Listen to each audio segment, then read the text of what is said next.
What up, what up, what up, Falcons Nation? It's your boy Jazzy Jeff. Real talk, no gimmicks. Bring that real Falcons talk to real Falcons fans. And today I have a special live stream for y'all. Because I hit that one subscriber, Lieutenant Dan in the house. Lieutenant Dan, can you hear me? Yep. I can hear you guys. How's it going, guys? All right, cool. Mad Mike is in here, but his audio, I don't know what happened. He can't hear any of me. Hey, man. Hear me. You can't hear me, man? Oh, I can hear you now. There we go, man. There we go. There you go. Get let me get my camera situated. All right. I'm here, man. I ain't gonna let you down, dog. Hey, I appreciate it. This is a very important stream for me because I got the people who inspired me to do this in the first place. I'm talking when I had no subscribers. I was doing everything on a cell phone in my car. Lieutenant Dan and Mad Mike believed in me to do this, and we're here. Falcons Nation, unintentional grounding. We also got Smitty Sports Machine in the house, another Falcons content creator who I deeply respect. So let's just introduce everybody. Smitty, you can go first. Tell them who you are, what your channel's about. Hey, what's going on out there? This is Antoine Smitty Smith, and I'm the owner of Smitty Sports Machine. I do a lot of Falcons content, Atlanta sports content, and I do some of the hottest hot topics out there in the world of sports. And before we start, I got to give a shout out to Mad Mike for also inspiring me and keeping me on the right track, to keep doing this. Hey, Lieutenant Dan, you the leader, man, of unintentional grounding. So you tell us what we're all about in this family. I just let them know. Hey, man, it's really just about us coming together as content creators, as like-minded individuals to go, hey, man, we're all out here in friendly competition to go out there and show that we can show support, get the best news out to you guys. But in the same vein, we're also out here to be like, we're here to lift each other up, every single one of us. So it's one of those things. It's where it's like unintentional grounding, seeing Smitty doing well and Jazzy doing well and Mad Mike doing well. Pat, shout out to real Pat man out there on Twitter. But like all of us getting together and being able to raise each other up, bring each other up, continue to put out great content. That's what it's all about, man. That's everything. And I also want to shout out Rise Up Rundown. He couldn't make it, but he wanted to give his shout outs. He's part of the family as well. He does amazing work. Please subscribe to Rise Up Rundown if you haven't heard of him yet. Mad Mike Sports you up. Tell him what you all about. Hey, man. Look, let me tell you guys something, man. And he gets up with what I'm about to say something good about his rotten ass. That's just like Dan to get his ass up and leave when I'm about to talk. Like that. He does it every freaking time. All right, so let me just say this. So y'all say, about, inspired, being inspired and whatnot. Dan didn't necessarily inspire me, but Go ahead, man. Talk your shit, man. Go ahead. He didn't necessarily inspire me, but what Dan did for me, man, he allowed me to take my game to another level, man, with his film and really breaking down the game.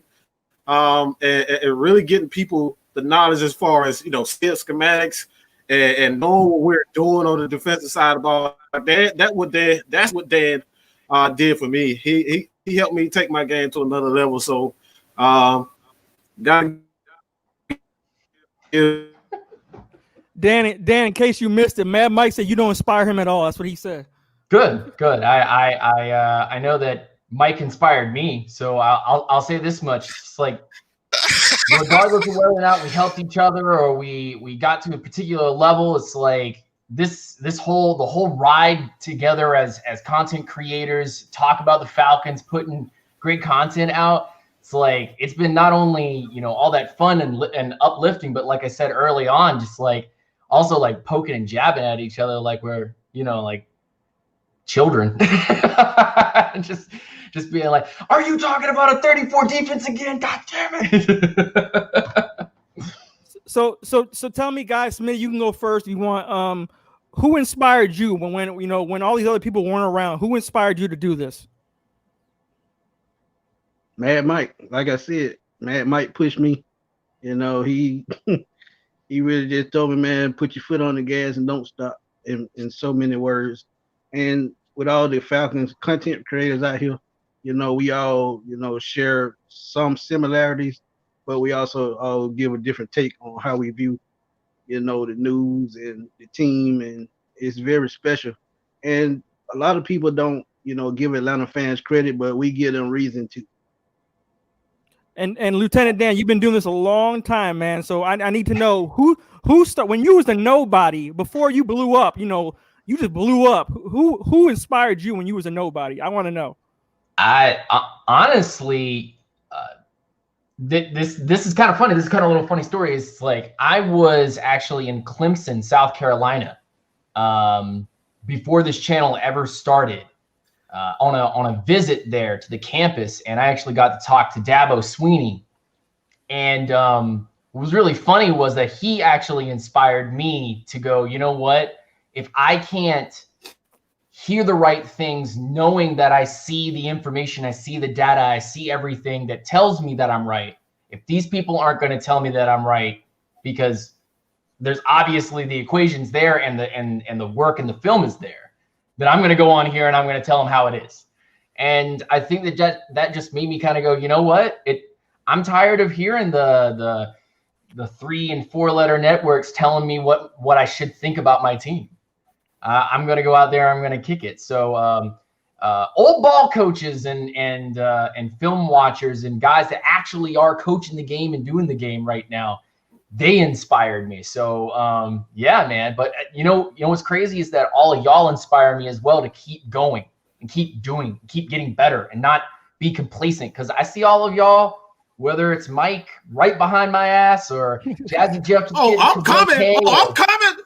No, I'm coming, boy. Smitty right around the corner too. I'm just like, oh man, I gotta keep going.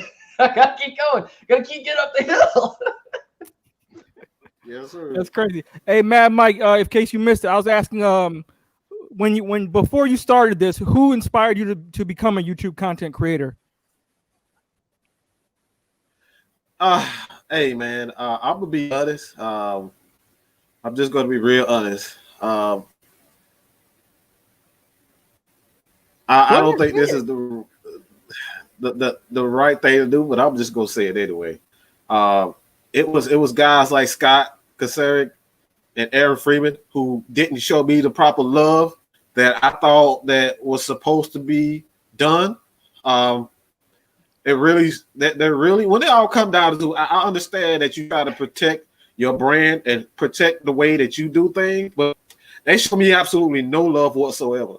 Like they didn't give me any type of love whatsoever. And I'm not here to say that, just because you are in a position, you should be nice to anyone. You don't have to do anything. But look, man, we're Falcons fans, the Falcons organization.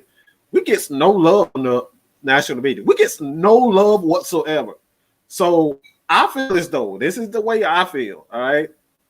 If we don't stick together, how the fuck, and excuse my language, what the hell do you think? You know what I'm saying? Hey, look, man, how the hell you think they're going to get any type of respect? We can't even get along. You know what I'm saying? So that's the way I see it, man. Look, ain't no malice, no love lost for Aaron Freeman. I respect what they do. They really do their job well.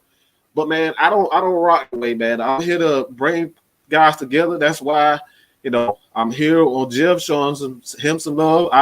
Smitty already know, man. I've given him I've given him pretty much everything out of this big ass head of mine, man. Every freaking thing.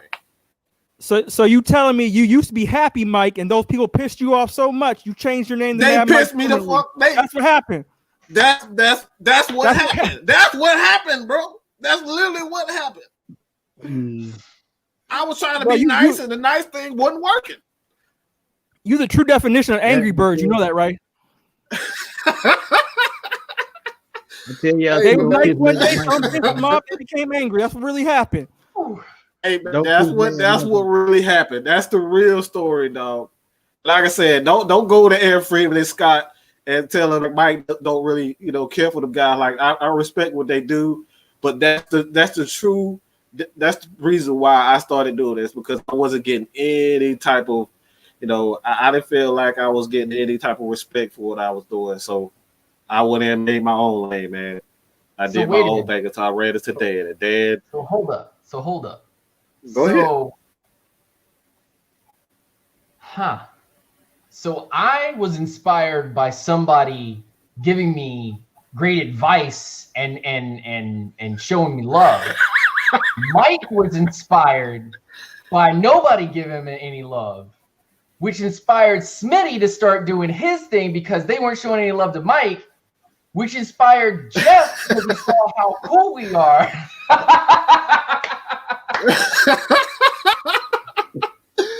Hey, this is crazy. I see how the man. trailer This goes. is great. So Mad Mike is basically Anakin Skywalker, and he turned to the dark side when people pissed him off. That's what happened.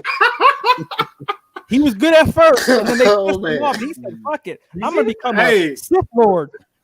That's what happened to Mad Mike. Hey, speaking about respect, I respect every single person who's joining the stream right now, and every person who's ever subscribed to me to get me to 1,000.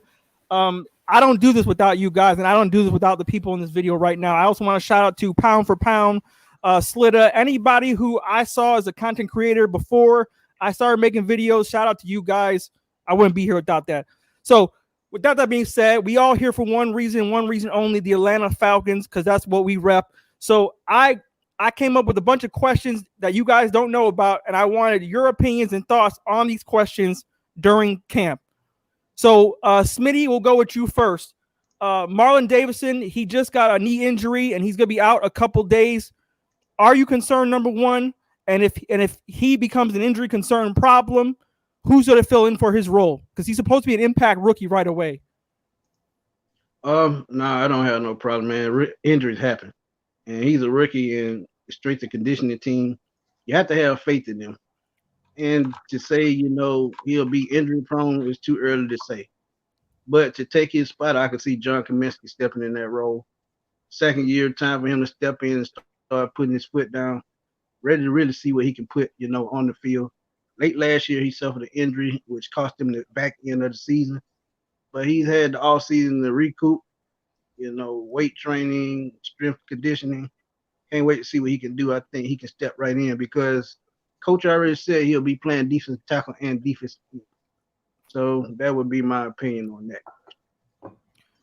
Lieutenant Dan, before I ask you a question, what's in that cup? I need to know. Are you pouring a little Hennessy in that cup from Matt Hennessy? What are you doing with that cup, bro? Quality H2O, brother. H2O. H2O. I need that right now. Come on, baby. We out here drinking and stuff, man. Come on. It's a celebration. You grab a beer? I'll go grab a beer for y'all. I'll answer the question, then I'll go grab the beer, and I'll come right back. All right. Since Lieutenant Dan is so great at breaking down film, breaking down the defense, I want to ask him about the AJ Terrell hype. Are you sold on this man? Well, it's funny. He also saved this question for the Clemson fan too, so I know that's trying to put me on the spot. Is the AJ Terrell hype real?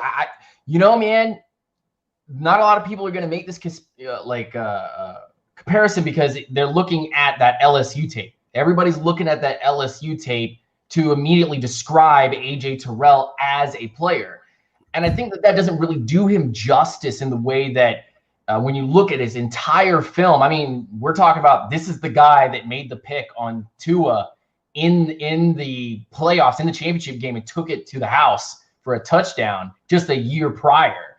So if you look at the body of work and now you're starting to see what he's doing against Julio, who's kind of taking him under the wing, at least from the reports, I think you can start believing this hype, man, because week one against, week one against the Seahawks, I mean, he's going to be going up against some pretty quality wide receivers and a quality quarterback that can put the ball in the right place. And this is the kind of guy that you can see probably making a pick in this first game and really giving that momentum because everything that's happening in practice will translate to the field.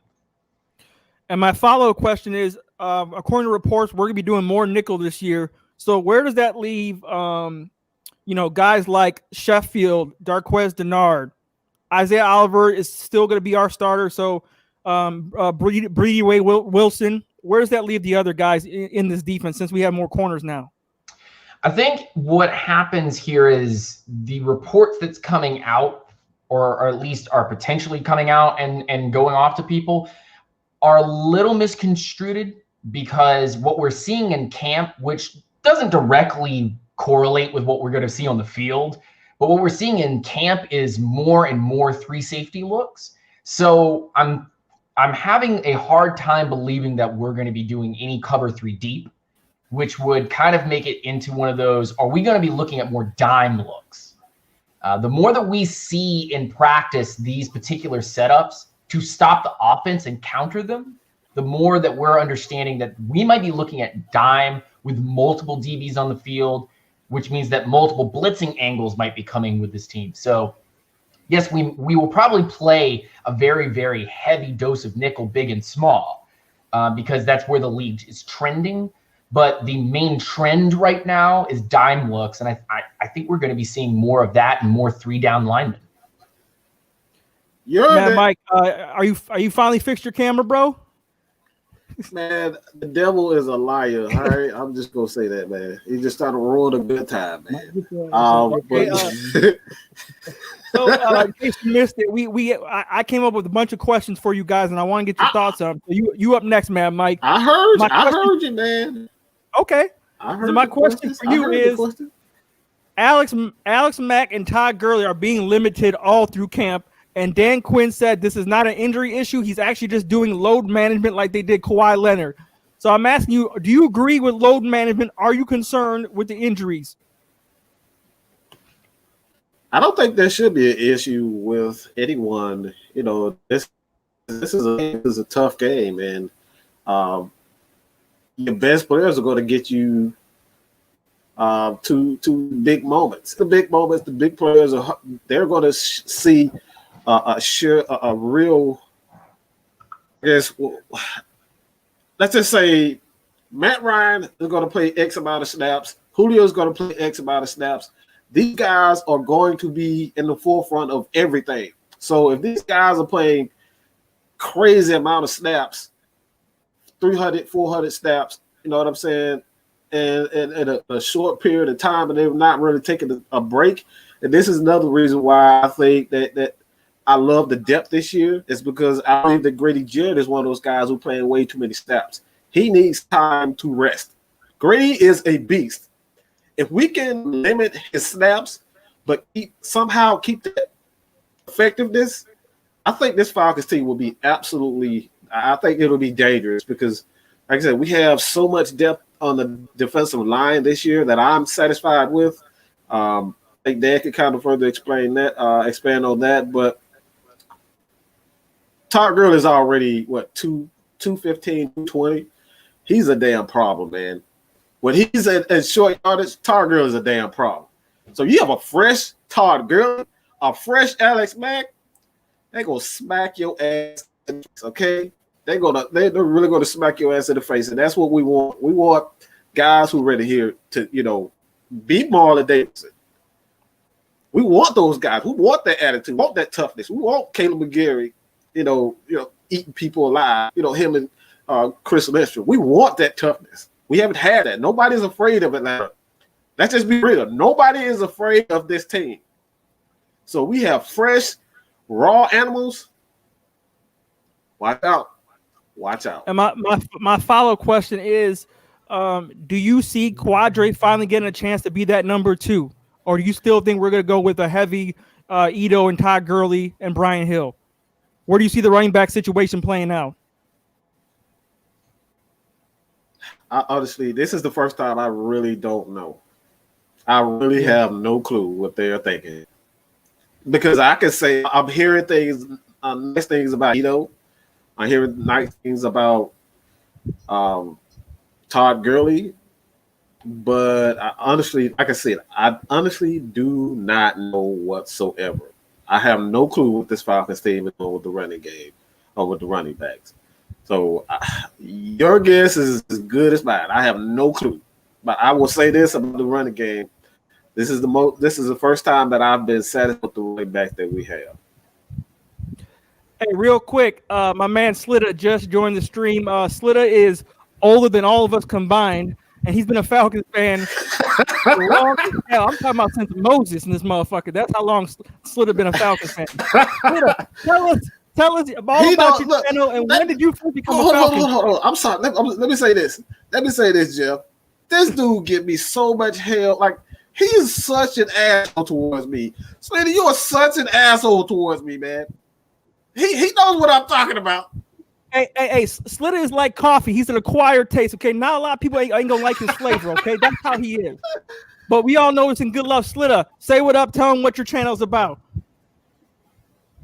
Well, first of all, Mad Mike, I got nothing but respect for you, man. Always have, man. We just differ opinions. But at the end of the day, no matter the opinions, we all root for this team, man. We all want to see this team win a Super Bowl, and we'll do anything we can to hopefully see it happen. So much respect to your channel, man. I know we don't interact that much, but, you know, you keep doing your thing over there, unintentional grounding. I've heard of you, my dude. Don't know much about you.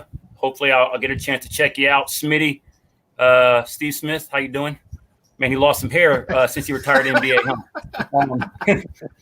But I like seeing the logos and everything. Jazzy Jeff, man, I'm proud of you, my dude. I saw Jazzy Jeff early on when he started.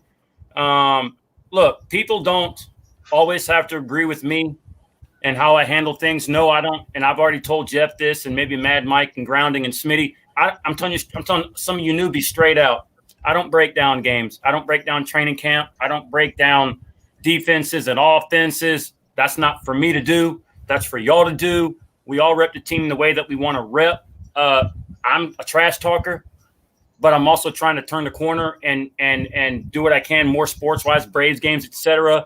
I'm just an old-school Falcons fan from the 80s, man. I saw the Lehman Bennett days, the William Andrews, the Jerry Glanvilles, the Chris Chandlers. Yeah, and I know the gray goes back. And even though we don't always agree on philosophy of things, we all root for the Falcons, man. And, you know, and nobody owes me anything.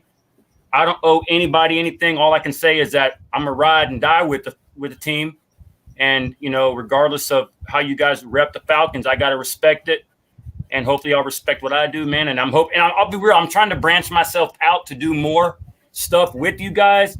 But if y'all are looking for breakdown and stats, I can't give it to you. I could, but that's not what I like to do. I like to come on during the weeks, talk about the games, stream the games, rant, victory lap. I'll break down things periodically, but, you know, if you guys want a Falcons fan who just brings it and says it like it is, come to my channel. If not, I respect it, man, but I got all respect for what y'all do and everything. And congrats, Jeff, on 1K. Hey, thanks, Slitter, man. I appreciate it. A long time coming, man. Even though we got different styles, I appreciate what you do, Slitter. Before I even had a channel, I would comment on Slitter's channel, and I would say things, and he would actually say, "Hey, Jeff, you sound like you're pretty knowledgeable about football. You should make your own channel." And I thought like he was joking, and like I was like, I don't know if I can do that. And then until I saw my inspirations, I didn't believe myself I could do that. But Slitter was one of the people who actually kind of pushed me to want to do it. So I appreciate you, Slitter, man. Thank you for coming in, man. You're welcome. And, you know, and Mad Mike, I know I'm kind of a shit talker. I know, man. I know I kind of rub you the wrong way, but it's not intentional, man. I'm just very passionate like you are, and I'm opinionated, you know. But I follow what you guys do, man. You know, I see all your stuff that pops up, and Grounding, I know a little bit about you, and Smitty, I don't know much about you, but I hope to. You know, I hope we can interact more, man. That's the plan. Hey, Slitter, it's okay. You're not the main reason Mad Mike is angry, okay? Someone pissed him off a long time ago. We gonna work on that. Yeah, man. Hey, Smitty is back on you. My question. Your boy, Matt Hennessy, at left guard, he's getting a lot of first reps. They're saying he's already ahead of Carpenter and Gano. As you know, we sucked in 2019 with a lot of sacks. We gave up 50 sacks, and we haven't had a good player at that spot in a long time. So what are your thoughts on Matt Hennessy? Can this man be the new impactful player on the line for years to come? If he picks up on the scheme pretty fast, I think he can be. And I think they are going to groom him to be Alec Mack's replacement. But for now, left guard will do, and he fits the scheme. So I think he'll be fine. To follow up, Lieutenant Dan, Did you follow Hennessy in college? Because I know you break down a lot of film, a lot of scouting. What did you see about him coming out of Temple? One of the biggest things when we were breaking down Hennessy's tape was the obvious letter networks and so on and so forth. The draft experts were coming out and saying that, you know, he's such a great run defender. He's such a great run defender. And as we were breaking down his tape, we were going, there's a pass protector here that's very, very underrated. And the more we looked into what Dirk Cutter was trying to do, the more we understood that this is the type of player that we could bring in and immediately have great pass protection while still bringing in a guy that's quality in the run game that everybody expects him to be. And so over these last couple of months, we've kind of had a lot of different opinions flying across on Twitter of whether or not Matt Hennessy was going to have the technique to be a great pass blocker, because a lot of people were just centering on his run blocking and his run protection. And honestly, the big thing that stood out to me was that pass protection, the way that he was able to pass protect so well, the way that he was able to kind of be a bit of a black hole in a gulf of space and take away a player almost like that player didn't even exist on the field. And those times weren't as common as you would want them to be, but a guy like Matt Hennessy can step into that role, kind of like we've seen McGarry step into that role and take his lumps, turn out to be a solid right tackle. And the same thing with Chris Lindstrom as well. We have seen basically a rookie step right into the role, first game, start looking really good, gets hurt, comes back towards the end of the season, and we see that, yeah, this guy's going to be kind of tough to move around if he continues to build and grow. So Matt Hennessy, the thing that I saw the most was that pass protection, because a lot of people are going to up-talk that run protection, but man, oh man, the way that we were going to probably use this kid is going to leave Matt Ryan time to find guys like Julio. And if you've been looking at any of the practice stuff, the way they're utilizing the wide receivers is misdirection to open up particular running routes across the field. So we might be looking at a guy that can just engulf a defensive lineman and then easily buy enough time for Ryan to find somebody over the middle of the field and score. All right. Before I get to Mad Mike, I just want to say, please hit that subscribe button for future content, because I'm coming up. I'm coming up on Mad Mike. I'm coming up on Lieutenant Dan. I'm coming for y'all. It might take me a couple of years, but I'm gonna get there. God damn it! Please subscribe to Smitty Sports Machine. This man is a workhorse. He does a video like every goddamn day. I don't know how he has the time, but he gets it done. Lieutenant Dan, Unintentional Grounding. He does film breakdown. He does live streams. He does gaming streams. If you like gaming, he's your man. He does everything. This man is a utility player. Mad Mike Sports. He's real. He gives everybody a chance on his channel. Mad Mike, when is Red Cup Rants? What day? Red Cup Rants is Friday, Tuesdays, and Fridays. The Fridays is the Atlanta Falcons version of Red Cup Rants. So if you haven't checked out his Red Cup Rants, please check it out, man. It's really good. Slitta, what about you? How often do you have live streams, bro? I'm glad you asked that. Every goddamn day. It seems just about. Well, actually, he got one at 1 actually, o'clock, 5 o'clock, 10 o'clock. Yeah, right. Well, I'm branching out. I'm branching out. I'm actually doing a lot of Braves broadcasting. My Braves streams are going pretty good. I got a game tonight. I'm going to be streaming out at 6:55 versus the Phillies. I do a Braves Tomahawk takeover with ACP Carter 45. So if you like Braves talk and stuff, you know, we're actually looking at getting Fred McGriff on the show. That's in the works. I do a lot of Lit with Slits. I'm a talker, man, so I just like to just come out and talk, you know. So if you can, Smitty, Unintentional Grounding, my dude, Mad Mike Sports, comment below a video of mine so I can find your channels, and then hopefully we can do some stuff. But I'm happy for Jeff, man. Okay. I'm so excited for him. He knows a lot about the team. He's a lot like you four, and I got to respect that. So. Oh, and Ghost Pepper. I want to say a shout out to Ghost Pepper. I don't know if y'all recognize his name. Ghost Pepper's been doing it. That's my guy. Man. That's my guy. Yes, I like him, man, and I want to give a special shout out to him. And if y'all don't know the truth, I don't remember exactly what his name he goes by here, but he's on Twitter. The Truth, die hard, man. I'm surprised you guys haven't asked about this right here. I don't tell know. what I got now? Calgary, dude. Calgary Flames got that was the Wow, original. really? Wow. Sorry, Yeah, Scott, extremely my black ass off disappointing. the ice. Yeah. I became a Flames fan when they were in Atlanta before they moved to Calgary in 1980, and I remember that. Been I following remember it ever since. So Flames pissed me off this playoffs, man. You know, just like Atlanta teams, man, they set you up and then they crash and burn you. And the thing is that Atlanta teams. Let me give you an updated crash and burn team. Yeah, but look, Atlanta teams There we go. just lose in the playoffs. When Atlanta teams lose in the playoffs, they lose epically, just like Calgary, epically. It's like, can we get a break, please? Come on. All right, Mike, you up? Your man Michael Walker or Mikael Walker. I don't even know how to pronounce his name yet. The man's been balling. He's been getting interceptions. He's looking athletic. Is he the replacement to Devondre Campbell in this defense? I don't think he's a replacement. I think he's a better version of what we expected from Devondre Campbell. I think he's his own man. I think he exhibits exactly what we need. We need athleticism. We need guys who can cover. We need guys who can do it all, not only just cover tight ends. You know, we need guys who are going to be tough in base formations, which Devondre Campbell was, but early in the downs, a lot of offenses used to take complete advantage of him. And look, I've seen crazy videos about Devondre Campbell. Get his ass completely away from this damn team. But at the time, I was pissed off. But it. I've seen your rants about the cat, bro. They be brutal as fuck. I mean, you be flaming this ass.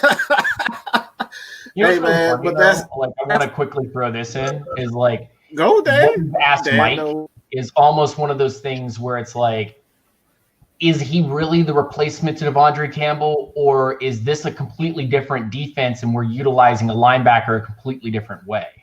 Because the way we might be going about our defense this coming year might be 3 down linemen anchoring against the run. Say it again.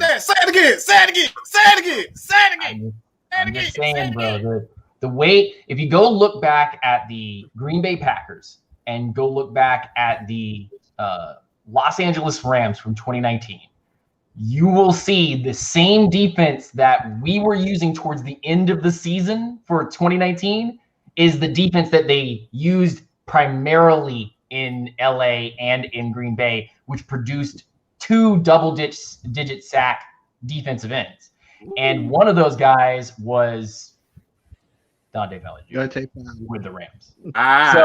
Hey, real quick, Mad Mike, I gotta say something, bro. This is so funny about you, bro, because back when we had Vic Beasley, you couldn't say nothing about him negatively, or Mad Mike would be on your ass, cussing you out. We gotta be positive about this team, Jeff. Don't say nothing. That's not but completely if true. you bring up Devondre Campbell, he'd be like, man, fuck Devondre Campbell, man. Fuck him. He needs to be off our team. What? Hey, man. Hey, that's not completely true. You're partially right, but that's not completely true. People said he sucked ass, and that's not true. That's the only thing I've always defended Vic Beasley, that he does not suck. He's not suck ass. Big Busley. People like he's trash. If he's trash, he got failed. People raised his expectations at the 2016 when he led the lead in sacks, and that's what they were expecting the next year. And when it didn't come, they're like, "Oh man, he sucks. He's a bust." So, but if he's trash, what the hell is tack? What the hell is tack? What the fuck is tack? If Vic Beasley is garbage, what the hell is tack? I want to hear Smitty stop. You know the problem I got with Tack McKinley. The problem I got with Tack McKinley, okay, is and I read a report in the paper today, and you hear this amongst a lot of players when they're in their contract year per se. Oh, I have a lot to prove. I feel slighted because I didn't get the extension. So you trying to tell me Your first couple years, you didn't give a shit, and now all of a sudden you playing for money. Now you want to go all out. I got a problem with that. I got a problem with these players who are like that. Hey, Smitty, what do you think about the whole Tack Vic Beasley situation? Hey, don't make me suit up. Man. Hey, don't make me. Hey, Smitty, throw that down, bro. Come on, Smitty. Go ahead. Hey, Mad Mike, he can attest to what I say. I gave Vic Beasley here, and I gave Devontae Campbell here. I feel they used both of them wrong. Devontae Campbell was better with his hand in the dirt rushing the passer than dropping in the coverage. Mm-hmm. And Vic Beasley, he was, lined up wrong, the whole 4 seasons except for the season we made the Super Bowl. So does it really matter where the hell we put Bus? It seemed like he was lined up everywhere he played, man. And for God's sakes, can we get Keanu Neal healthy? For God's sakes, my dude. I swear to God, if he gets injured for a third straight year, I'm going to go find the Golden Gate Bridge and jump off it or something. I'm like, my God, talk about snake bit. He's snake bit, man. He's such a good player. He might be an impactful player. And also, I was looking at something today because I can't stay much longer because I got to get ready for my game. But could you imagine in the third year with Julio and Calvin Ridley? Do people not realize the numbers that this kid is putting up in 2 years? Boy, could you imagine the third year? Yeah. And if the Falcons, I don't know if it's feasible. I don't know if he's still on the Patriots, but what about getting Mohamed Sanu back? I kind of like that aspect of it. And Buccaneers, you guys are up for a serious downfall. Talk about overhype and overexpected. Just wait till the Buccaneers start crashing down, man. I can't wait. All right, Smitty, it's on you, man. With guys like Marlo Davison, Tyler Davison, Allen Bailey, Kaminsky, where the hell does that leave Deidre Sonat on this team? Wait, what is his role? Does he even make the team? I mean, people are talking about he might even make the team. So tell me about him. I don't think he does. I think last year was a clear sign that they don't have a place for him in their scheme because they re-signed Davison, like you said, they brought in, and then Kaminsky. There's no place for him, and it's pretty sad to say because his first 2 seasons he played pretty solid. All right. Lieutenant Dan, what are your thoughts on Darqueze Dennard? It seems like he's actually has more anticipation in camp than the rookies do. He's playing out of his mind. He just got here. So what is his role as a veteran on our team? Will he try to outshine the rookies, or will he be more of a mentor coming out of a reserve role? As of right now, hey, but before you answer that, I got to go. Is it okay if I put my channel name in the chat? Yeah, man, go ahead, Jeff? man. I appreciate you stopping by, bro. Okay, I'm sorry. All right. Okay. Go ahead, Dan. Everybody. As of right now, with the Kendall Sheffield injury, Dennard was placed as the nickel corner in most of our practice sets, and it was pretty much like foreseen that he was going to be taking that slot corner role. So I think you're looking at a guy that is going to get starting reps. But what I think is actually going to happen here is that while Dennard gets those starting reps on the inside, Kendall Sheffield gets moved to the outside. I don't think he's going to be the starter, but I think they're going to be switching them in and out based on the particular teams that we play against and situationally against particular wide receivers. So one game you will see Isaiah Oliver come in and start, but play a very limited role because Kendall Sheffield comes in, they adjust to a particular wide receiver or setup. And vice versa, most likely you'll see Kendall Sheffield get a start one week, and then depending on how they're playing and depending how they adjust, Isaiah Oliver gets the bulk of the snaps on that particular side. I think that's where you're going to see the switching happening with Dennard as your nickel corner and as AJ Terrell as a starter actually on this defense. So it'll be very, very interesting to see them do what they do. All right, let's go to the comment section for more questions. I appreciate everyone joining. Please hit that subscribe button. Button. Guys. You have a good one. All right, Slit. Appreciate it, bro. Appreciate it. Thank you. All right, guys. All right. Please subscribe to everybody in the stream right now. Please like this channel. share, follow, all that good stuff. Going to the comment section, Lamont Waldron, thank you for joining the stream. He says, Mad Mike, it's your turn. He says, should we pick up Earl Thomas? Hell no. What the hell do we need with Earl Thomas? We don't need his old crusty, dusty ass who's screwing girls with his brother. Like, who screws girls with their brother? Like, what is this? What is this? Well, at least why not do like we need that? life down. Bro, I don't get down like that with my bro. Like, screwing girls with your brother? Bro, no. Just for that, I don't want anything to do with him. Go away. And I was talking to people on Twitter. I got into a couple people on Twitter because I said football is more than just talent. It's not like the NBA where you can just throw a bunch of stars together. Football is chemistry. It's team chemistry, dog.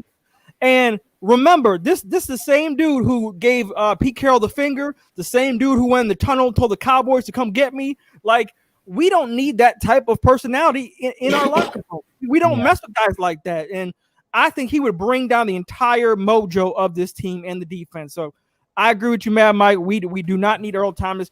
And plus, people forget about his injury history. Do we want an all-injured secondary?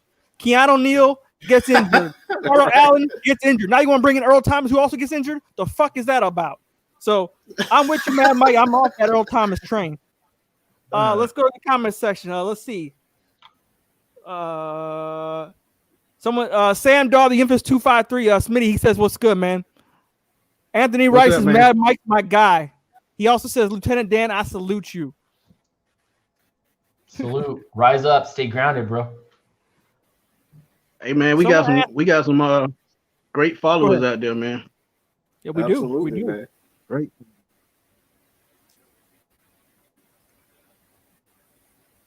Where was the question? Oh, right here. I am Jamel. Thank you for joining the stream. Smitty, it's on you. He says, now that Raheem Morris is our defensive coordinator, will we see more Tampa 2? I think so. But at the same time, I can see more blitzing because Jeff Ulbrich, he brought the pain last year in the second half.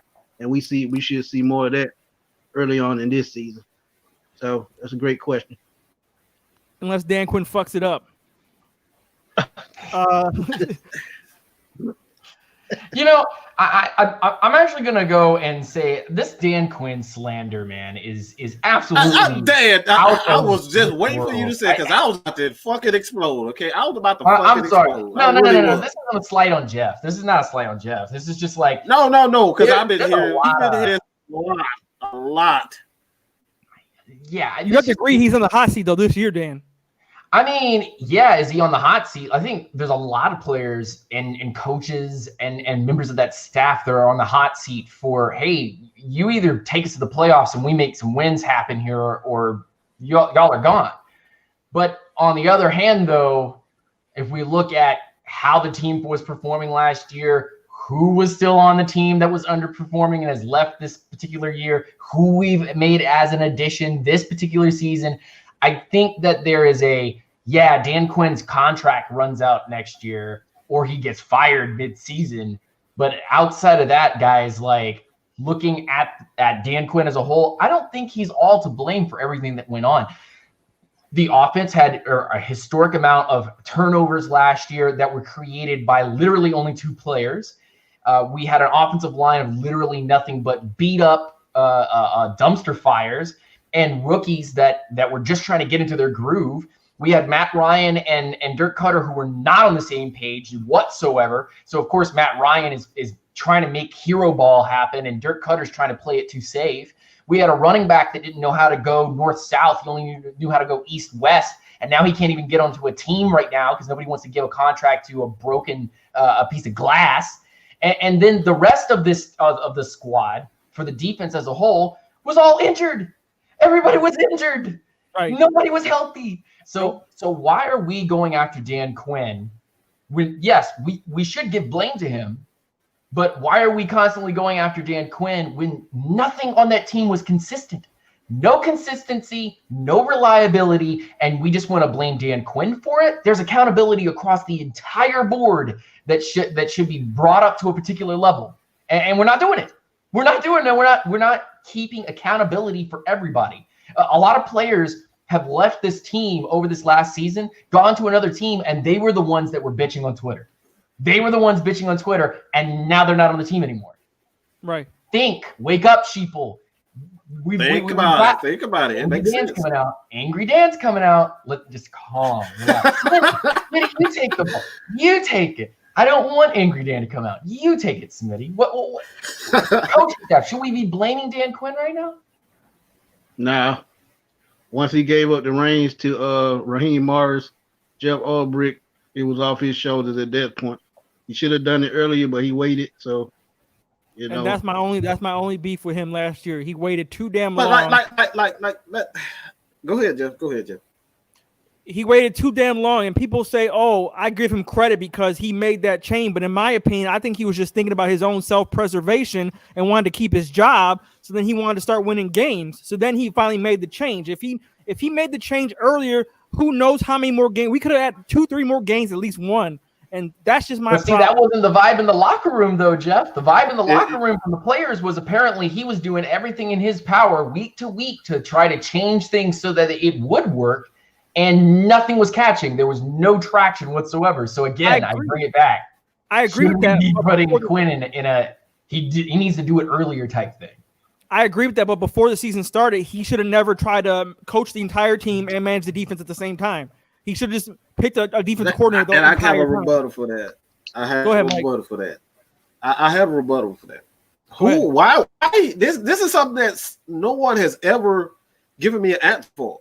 Why in the bloody hell would you give over the reins to Raheem Morris, who's never done anything quality? When we're talking about a top-ranked defense, he's never done that.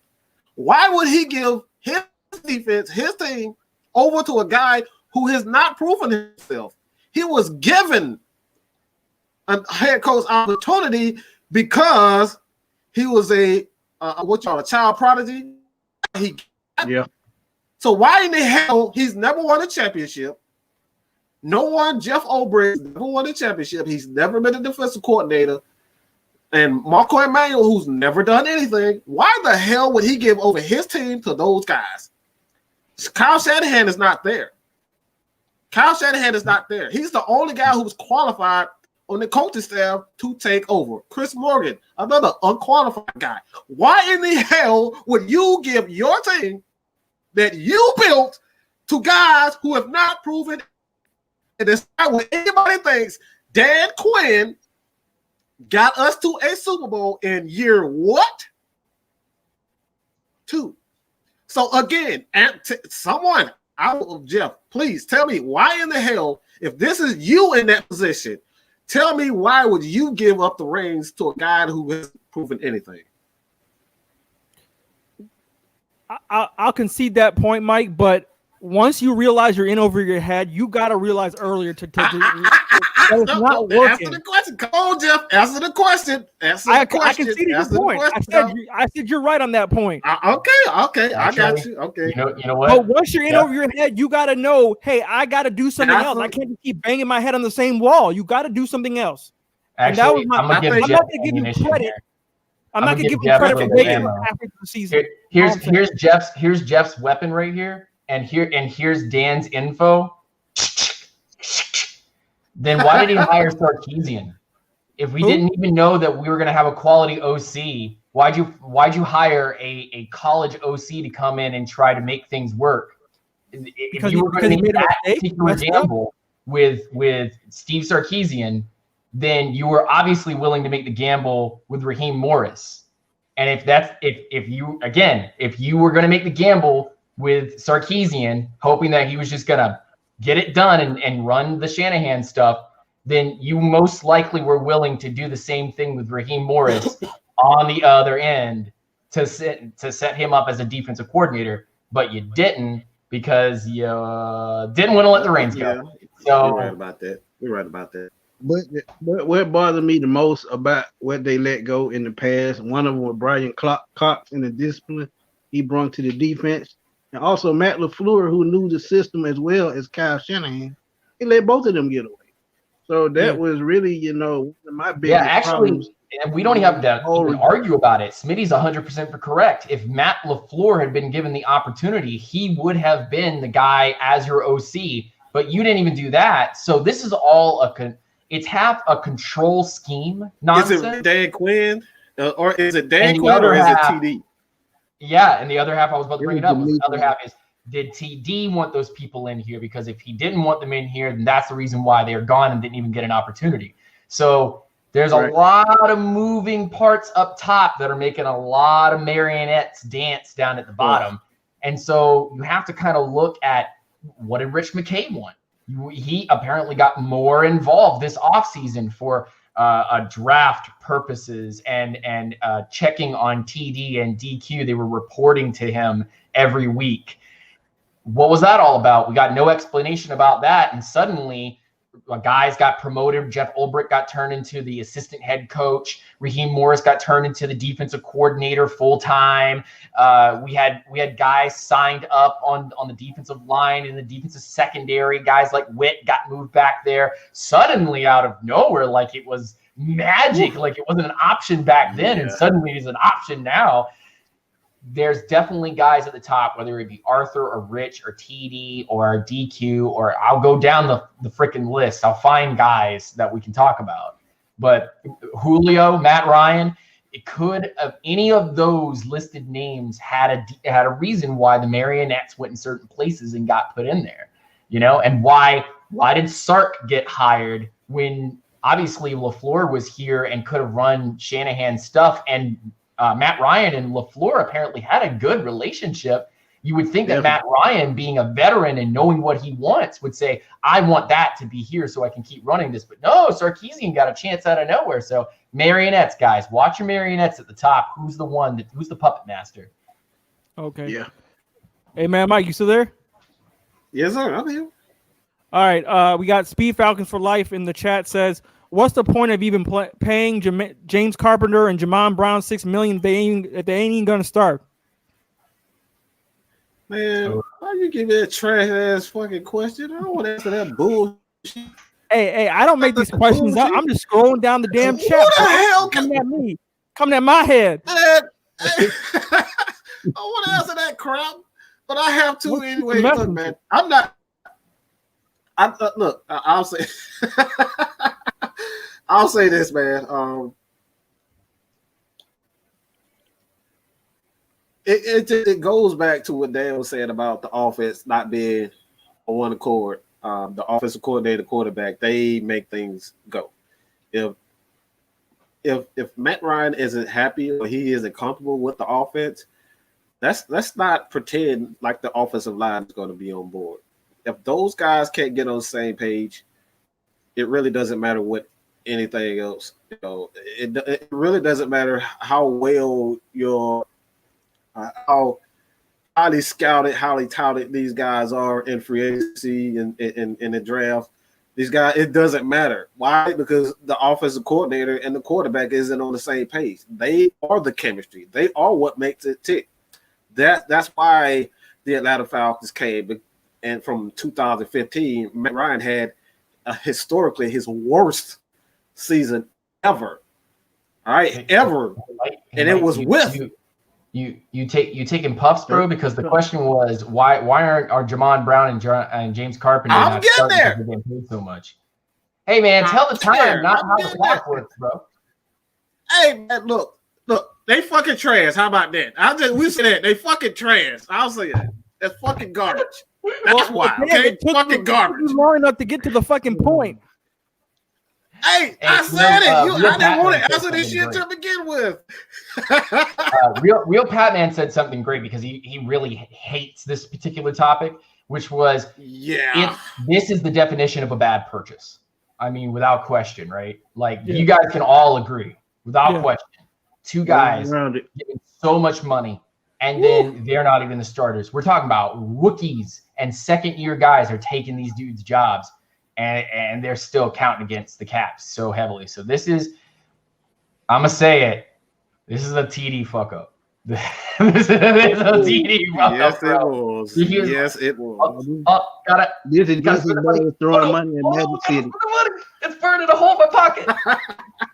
All right, Smitty, it's on you. Archangel says, who will be our punt returner this year? I'm shocked no one has brought this up because that position on the field is so important. So talk about the special teams this year on our team. That's a good question. Man, Mike brought it up earlier with Ito Smith and Chris Rowland. I had Chris Rowland, battling for one of those spots on punt return and kick return. At Tennessee State, he was very explosive. And he reminds me of Allen Robinson in a sense. But that would be my answer to that. But I think Mad Mike can give you better info on that. Okay. I'm gonna put this off on Dan. I'll put this off on Dan. I ain't answer that. What? Okay, Dan. Kelvin says, how many running backs do you think the Falcons are going to keep this year? So we know that Gurley's going to be your starter. Right. He's going to get the load. We know that Brian Hill is going to be your backup.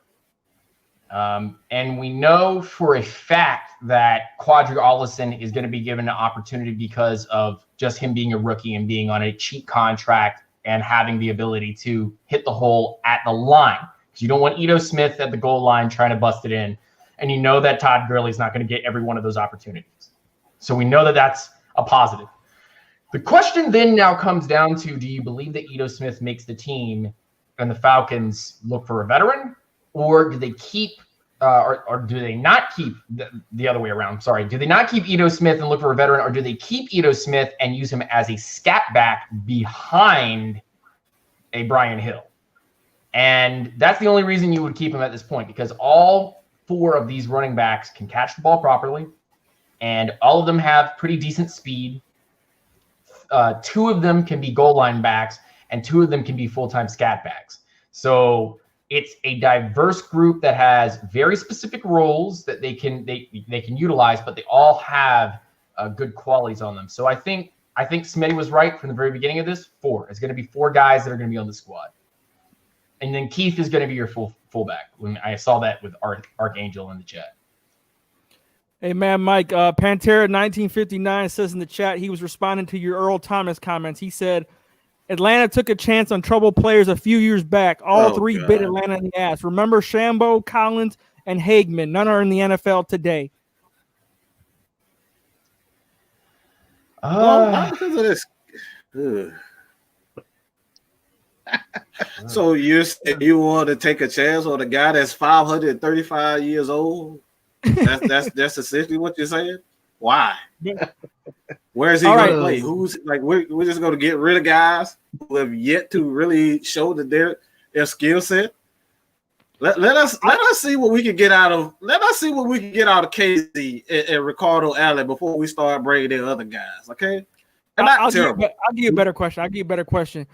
If Hayden Hughes, thank you for joining the chat. He says, if Raheem Morris gets a head coach job or moves on from the Falcons next year, who would you trust more to be the defensive coach? Jeff Ulbrich, Joe Witt Jr., or somebody else already on the team?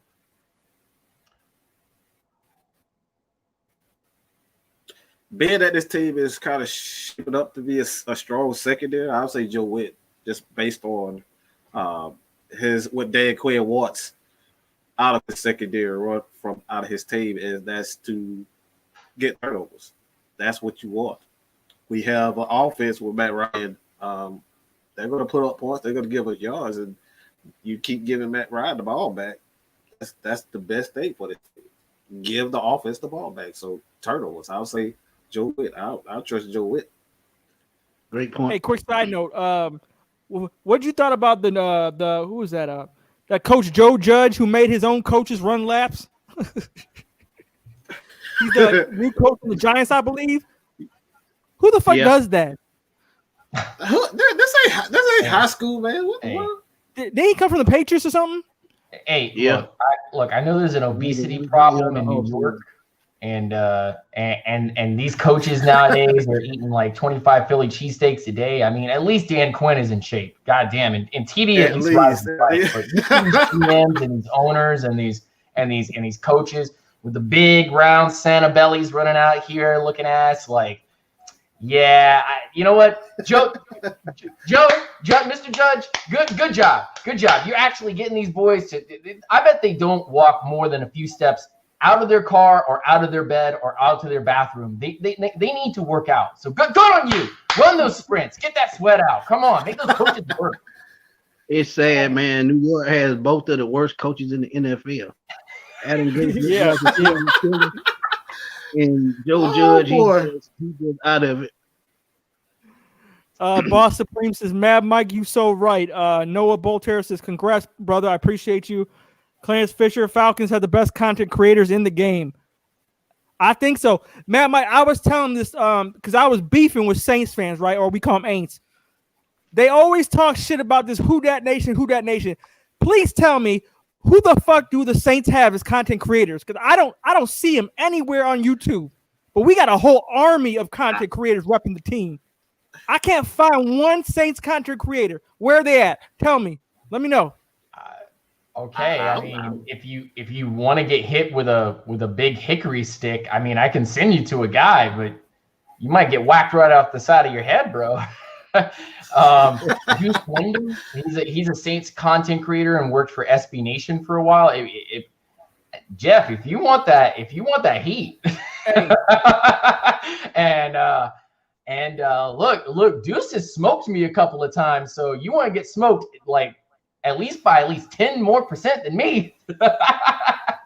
I'm just saying, I'm sick of them saying that we don't have a fan base and it doesn't exist and no one cares about our team and shit. I see a whole bunch of Falcons content creators on here. I don't see too many. I know maybe one or two, and that's about it. I don't know many. I mean, they don't even like them. They don't like New Orleans. Nobody wants to stay in New Orleans. They all go there for Mardi Gras and the food. That's it. And have you been to New Orleans? Have you been? Nobody wants to stay stadium? Hey, hell no. Let's go. Dan, you been at stadium, Smitty? Huh? I've been in New Orleans, but New Orleans Stadium. Nah, I've been in Mardi Gras. That's about it. Actually, I have 3 Saints stadiums in my house right now, and I take the Browns to the Super Bowl every time I go there. So, I mean, that stadium looks like a toilet bowl, bro. That stadium looks like a toilet bowl, bro. It really does. Like the Mercedes Stadium in New Orleans looks like a goddamn toilet bowl. You go there, you take the Browns to the Super Bowl every night after you eat your steak dinner, okay? Medium rare, mashed potatoes with a little bit of salt and pepper and some butter, okay? And do some green beans, god damn it. Get some vegetables in your diet. I don't want to talk about the canned ones. Actually, go chop some green beans, damn it. All right.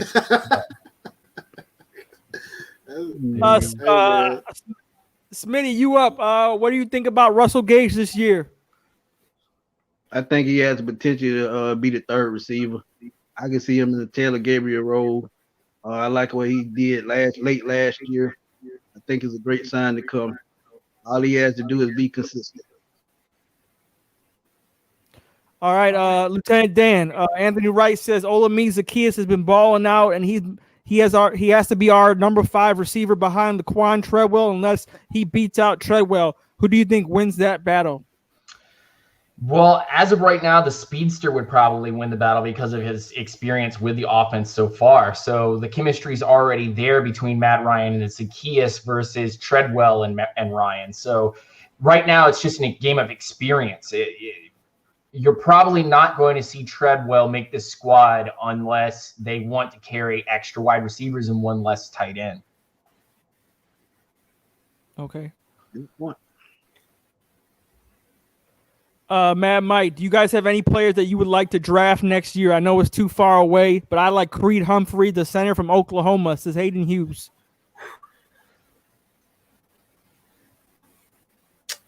I'll say this. Najee, how whatever you want to say. I think running back from Alabama. I think that'll be a solid pick for the Falcons. You can tell that Mike doesn't watch collegiate stuff this early because he's saying Najee Harris like it's some kind of French cuisine or something. Hey man, look, man. You know I see. Forget it. Just forget it. I concede to this loss. What? Wait, hold on. Mad Mike is quiet. Oh, but you because he's right, goddamn. Because he's right, goddammit. Because I don't pay attention to I don't pay attention to it until like week 8. That's when I start like break down the film. And he knows this shit and he took complete advantage of it. This man will never pay attention. argument against anyone else but Lieutenant Dan. Oh, he quiet. He quiet like a because he mouse. took complete. He knows this shit and he knows why. And he took complete advantage of it. All right, then I'll give you a follow up since you don't want to fight Dan. If Todd Gurley balls out or he gets in, what's going to happen with Todd Gurley if he balls out? Oh, he's out. There's no we because I think he's here to pretty much be the bridge for Quadri to be the main guy for the most part. And they're bringing another running back. This is why I say it could be even Travis Etienne or Najee. That's for whatever reason I think. Matt Ryan is getting up in age, and they just need to give him exactly what he to get more out of him.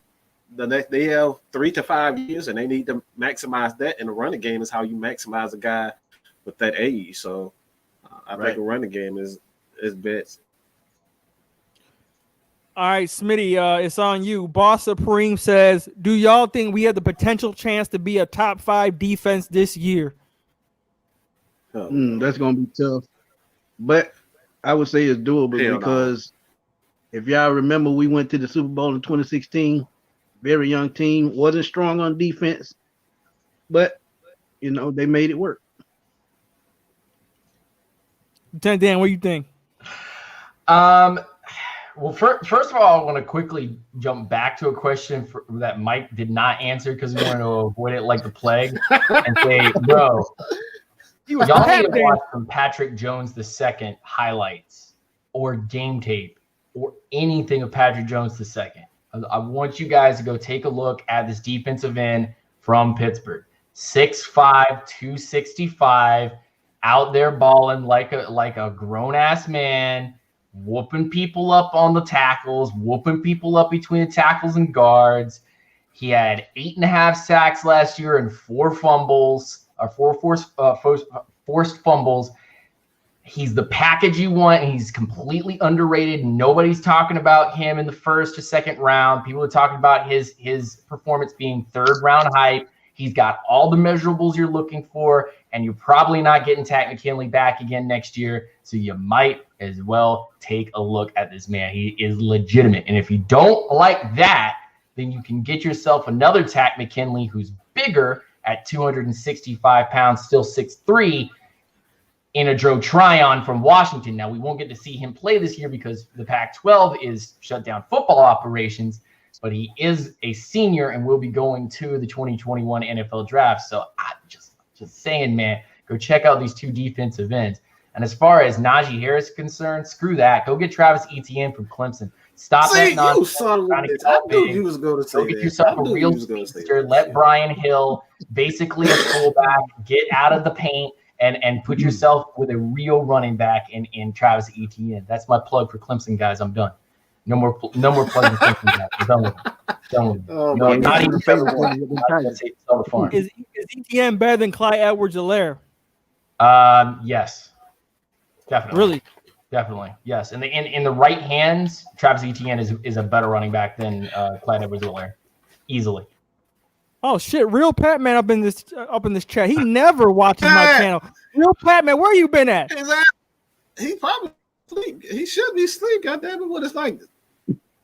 Everybody in the stream, if you on Twitter, follow the Real Pat Man. This man is an analytics expert. I'm talking. When I think I know something, he makes me feel like I'm dumb as fuck. Like I didn't even go to college. He does, and I can't stand that shit. I can't stand asshole. I have complete asshole. I have 2 college degrees on my wall, and every time I talk to Pat, man, I feel like a dumbass. Like I need to go back to damn 8th grade or something. I swear to God. Yes. I think he took I have this evidence on film that there's somebody really good, and you should see them. No, Dan. The analytics say we don't need another defensive lineman. We need 55 more DBs. Bring them on. Let's go. I need 12 more safeties at least for one position. Hey, he would be an asshole of a statistics teacher. I tell you that. Oh my I feel god, his man! class. He I don't want drives to me be the insane. I don't want to be the student in his math class, bro. If he's gonna be teaching some kind of like fourth dimension like graphic geometry shit, like he's gonna be no. I'm good. I'll stick to the film and let it not lie to me. Hey, Joseph Sandberg says, Bashim, the Wake Forest Ed. What do y'all think about him? Somebody else want to take this? Because I could keep going. I don't want to. Go ahead. You the college Dad, this is your time, Dad. You know I don't kick this shit up until week 8. Basham to me is the kind of guy that everybody was looking at Taco Charlton and getting all goo-goo eyes over. And if you know about good old Taco, then you want nothing to do with Bashim or Basham, because that's just a nightmare waiting to happen. I'm just telling you, bro. That's you don't want to go down that route. I mean, if you can cultivate him for a while, maybe you might get the productivity, but I see the combination of like Rashid Hagman and like Taco Charlton. And that really worries me, because that is called a wolves in sheep's clothing at the end of the first round. Somebody go over there and go grab that boy at the end of the first round, and you're going to be wasting your time, wasting pick, bro. Hey, Smitty, what do you think about Hayden Hurst on this team? Is it going to be an adjustment coming from a run-heavy offense? I don't think so. I think he's agile enough to catch on. Athletically, it's just about how quick he catches up. With the playbook. If he catches in with the playbook pretty quick, I think he'll be fine. He didn't practice. I heard he's a better blocker than Hooper. That's what they're saying. Oh yeah. Who is that? No doubt. People like Camp Notes from the Falcons website, and other people online like what's his name? I think his name's like William McFadden, and I think D-Let even said that as well. Jeff, you said somebody's name. I didn't recognize that name. Who is that? What name? You said Hayden Hurst, Sam and then you Hurst. said somebody else. I don't even know who that is.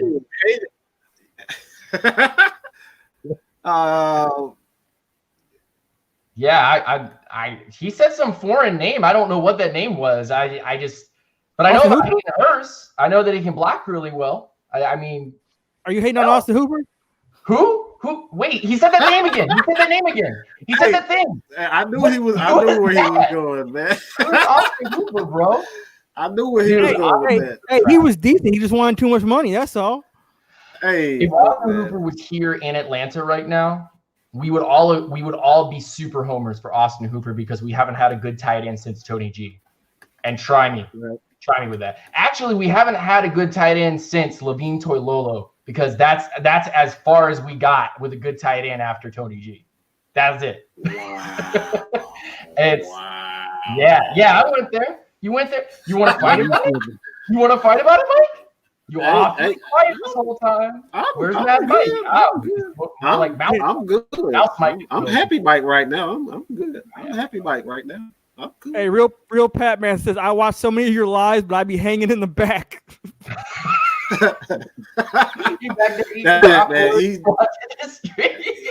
He doesn't playing God back there.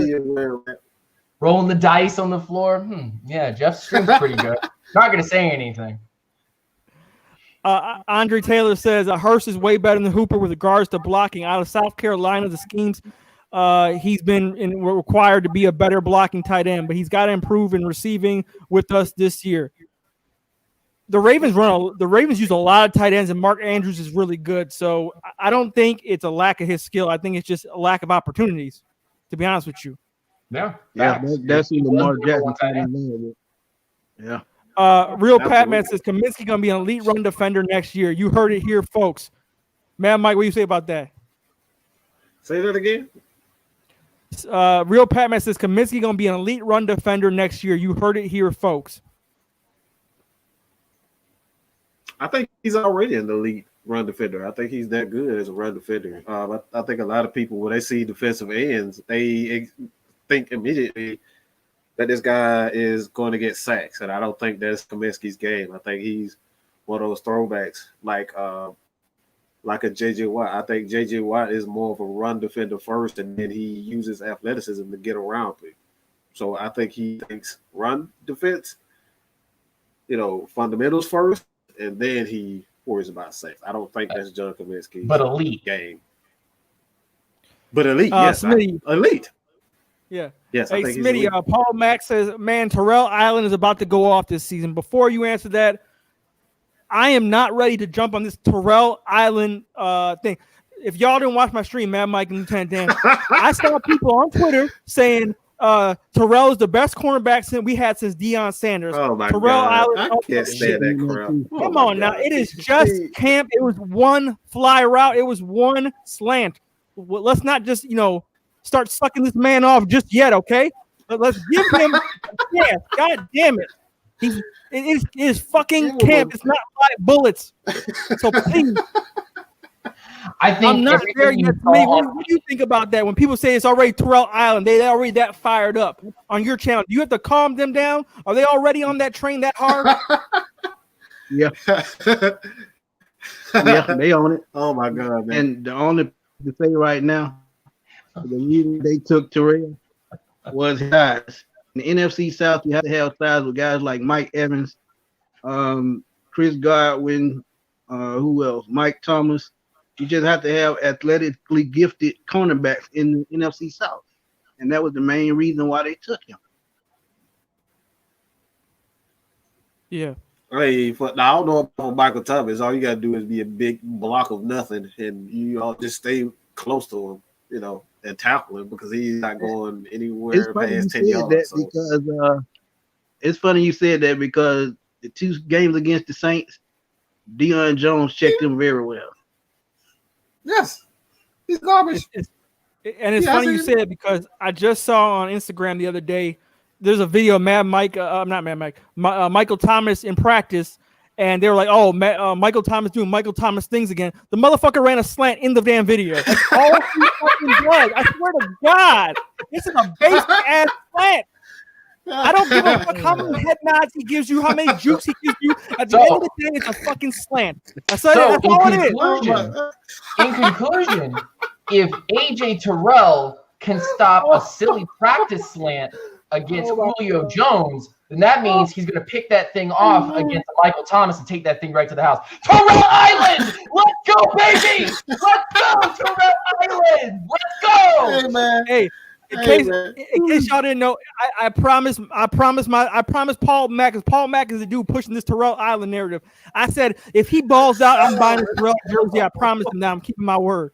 But I'm not just gonna I'm not sucking him off just yet. I'm sorry, ain't no Terrell Island. Just you got to earn that shit. I ain't giving you that. Earn that for me, man. No, Lieutenant Dan, Andre Taylor says Kaminsky has put on a ton of weight to be able to play end. You got to remember he's converted either QB or tight end. Also, Tab McKinley will have 8 sacks in his first 6 games. What do you think about Tab McKinley's putting on weight and Kaminsky putting on weight, and how it's going to affect their gameplay? He already shaking his head. How many times this dude lost weight, gained weight, and age? Lost weight, gained weight. Like who the fuck cares? If you not getting, go ahead, Dan. I go out every morning and I go get the papers, and then I go back and I drink my coffee. All right, and you know what? I used to be 201 pounds, and now I'm 168 pounds. What? And all I've done is eat right. So I'm gonna say something real quick. I don't care how much Tack loses or he gains. He still has to get to the quarterback at the end of the day. So start getting those skills up, because I mean. Well, we all know that you can gain as much weight as you want. I don't know if you've seen it on tape, Dan, but Tack over pursues the rush a lot of times, and quarterbacks just step right up in the pocket and throw around him. So right, he needs better rush discipline, in my opinion. Mad Mike, what's your take on Tack, man? He's I said this on the show, is that I think Tack is a punk bitch, and the reason why I say that is because he's one of those bullies that, portrays he looks big, he looks tough, but he's a punk bitch when it comes down to it. He says shit that he can't back up. He's a wannabe tough guy. He's not a tough guy. He's sensitive as hell. He can't get to the quarterback, and when he doesn't get his way, he goes and cry. So I've said that before. I love Tack. I tell Tack is who he is, but Tack is a punk bitch until he proves to me he's not a punk ass bitch. Dan, I gotta agree with Mike because I follow Tack's social media stuff. He's cries on every personal thing. Every damn thing. I'm alone. No one comes and hangs out with me. Like he says stuff like that on his damn. Like he's a lonely, sensitive dude. I'm telling you. As hard as he acts, he's a damn crybaby. He's a damn crybaby until he shows me otherwise. Like I said, that's what I'm saying. Until he shows me otherwise, like he's damn big, man. He's a big ass crybaby. That's what he is. I'll say that. I'm Team Tack. I'm gonna stick with this ship till it dies. I am too. I stuck with Big Beasley till it died. He's a fucking crybaby until it died. And if you aren't gonna stick with your players, with your guys, with your team, with your Falcons players, then you the punk ass. So don't even start that nonsense. Hey, I say I wasn't with him, but all I got to say, don't let one of y'all run the stop sign. That's all I got to say. Hey, Lieutenant Dan, is that last white dude on the Titanic playing the violin as the ship going down? All the way down, baby. We're going all the way down. Icy depths.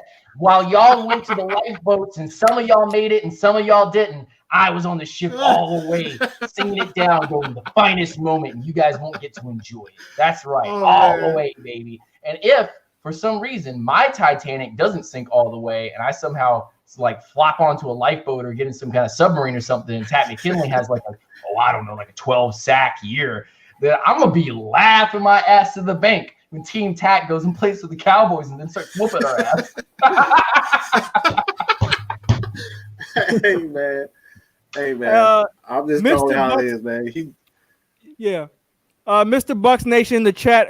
If you guys don't ever heard of Mr. Bucks Nation, he's one of the best Buccaneers content creators. He has as many subs as Lieutenant Dan, and he's always real and objective. And he doesn't just say the Buccaneers are going to win the Super Bowl. Like he breaks down everything. So he says, "Congrats on the 1,000, Jeff. I'm so proud of you man. You deserve it. I'm very interested to see backup running back, third wide receiver, and cornerback battles." But Smitty, I just want to ask you, what is your thoughts on the Tampa Bay Buccaneers? Do you think they're just going to hit the ground rolling with Tom Brady, or is it going to take time for them to get into the flow? Because Tom Brady has a new coach, new teammates, new system, everything. So what do you think about the Buccaneers this year? Yeah, I like Bruce Arians as a coach. I love what he brings offensively. But at the same time, you're still trying to cater to a quarterback that's 43 years old. That's going to run the plays that he wants to run. With a tight end with a broke back and a running back they just signed, who's even older. He's even older at football years. Like he's older than Tom Brady at football years. I think if Tampa Bay is to get anywhere, I think it would have to be because of their defense. Right now, I think they still need help, at pass rush. So I think they're a little bit overhyped, but we'll see. And Dan, I wanted to ask you because you're the big play breakdown guy. We all know Bruce Arians on the Steelers was deep vertical passing routes. Quarterback has to hold the ball. On the Arizona Cardinals, same exact thing. Deep passing routes, hold the ball. Buccaneers, Jameis Winston, same exact thing. Deep passing routes, hold the ball.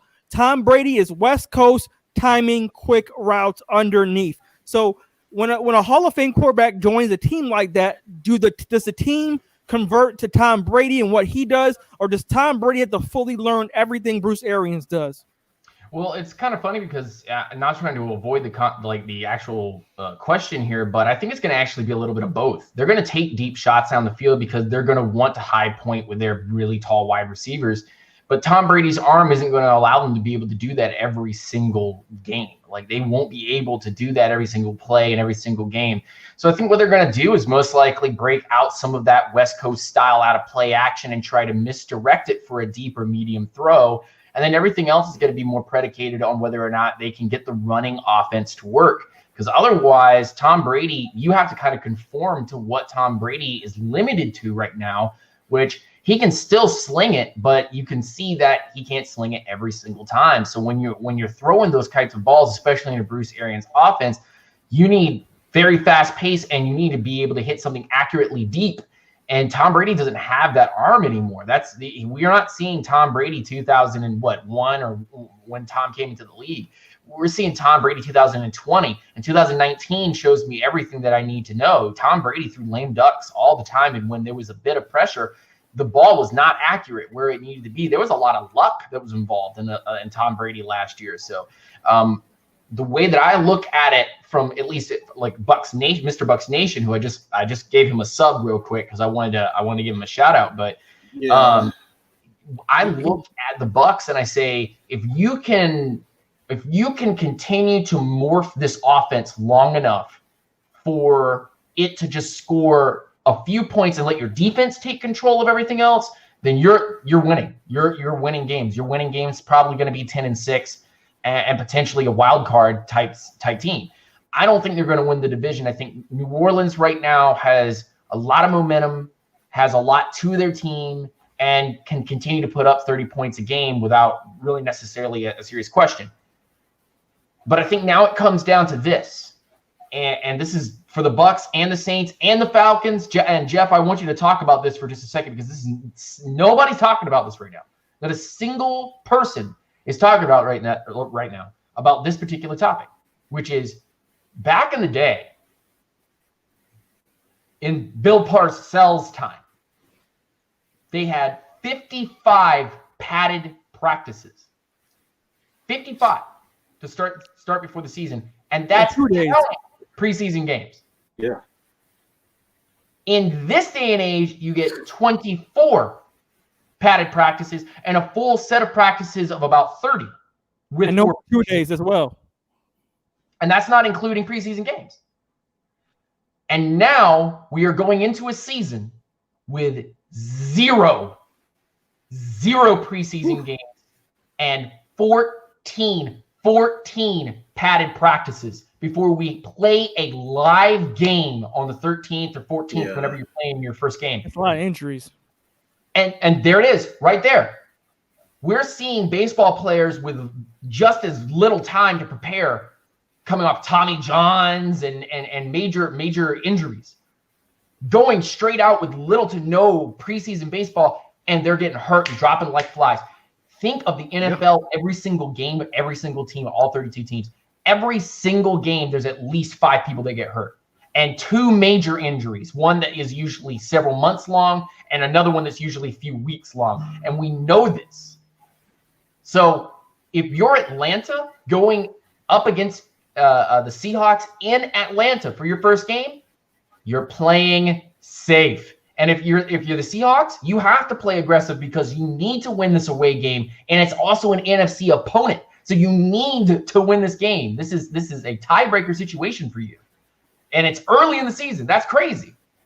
But how many people are going to get injured right off the bat with little to no experience at all? And so if you're talking about the Bucks with already problems about conforming to Tom Brady, how many people are going to get injured trying to conform? How many people on Atlanta's defense and offense are going to get hurt with little to no time to prepare for any games? So, Jeff, please, by all means. And the hard thing is we don't see them till week 15, I think. So who knows what the landscape of the NFC South is going to be by the time we even get there? Do we even get to week 15? Right. Do we even know if Gronk is going to be there? You know, he's a big weapon they have, but we all know when's the last time Gronk played a full season. So we don't know what that team is going to look like by then. We don't even know if we'll get past week 5, right? We don't even know if we will get past week 5. Bro, we don't even know if we'll get past week 1 without COVID cases. Regardless of whether you take it incredibly seriously or if it's just a flu type thing. Yo, if anybody gets COVID in the first week, it'll shut a whole organization down for 2 weeks, and then that's the end of a whole week in revenue. We might not play 16 games. We might not play 10. And I believe 4 or 5 teams in the news just today, they said they shut down their practices due to false negative positives for COVID-19. So they don't know if these tests are even working anymore. So they have to shut them down. Thank God we weren't one of them, but it was like the Jets, Bills, Bears, Steelers. all shut down their practices. And so the Falcons today, they didn't go in pads today. But you're right. Who knows how far we're going to make it in this season?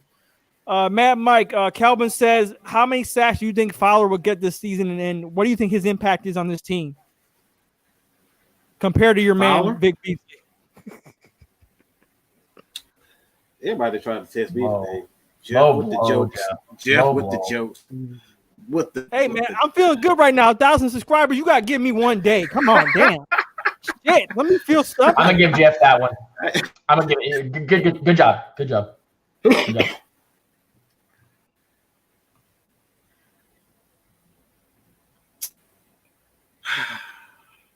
Mike always starts a conversation off with a long pause to really think and hype up the people and get them to really pay attention. And then Mike goes, I'm gonna put it like this.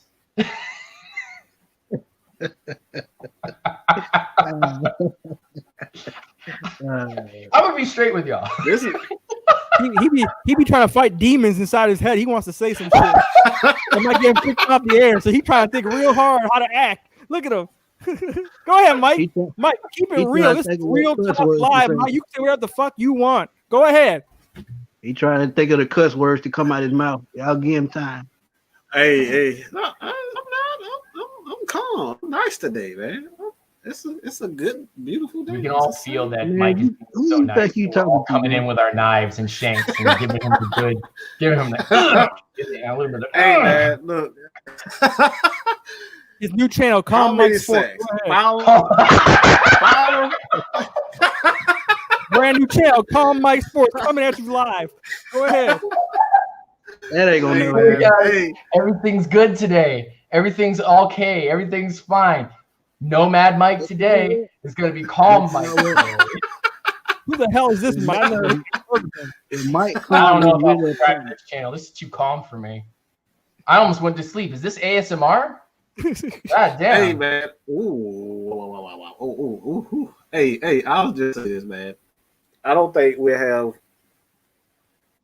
think we'll have 2 double-digit sacks leaders. I think that'll be Grady and Fowler, but the rest of the guys will be around, 4 and 5. I think we'll have like 5 or 6 guys around, 4 and 5 sacks. But I only see 2 double-digit sack guys. And I don't think it's Basically, Tack. he's saying, screw Tack McKinley, get him off the team. Fuck Tack. Go get my next guy. Exactly. Fuck Tack. Crybaby ass. Fucking crybaby. Hey, All he does is Tyler goddamn Russell- cry. Jazzy, I called the Falcons to see if we can get your jersey situation fixed. Oh, don't worry about that. I already canceled the fucking order and got my money back. I ordered the Todd Gurley Radiant Red jersey. Literally the first 5 seconds it came out on sale. They told me September, so I was like, okay, whatever, cool, September. Then I get an email saying, oh, it got pushed back to October. I said, fuck that shit. So I just refunded my money. Do you guys have brand new jerseys? Did you guys get any brand new jerseys for the season? No? Well, No, unfortunately, I decided have not a to. sister that works at the bed, so I'm good, man. My sister cousin works at the bed, so I'm good with that.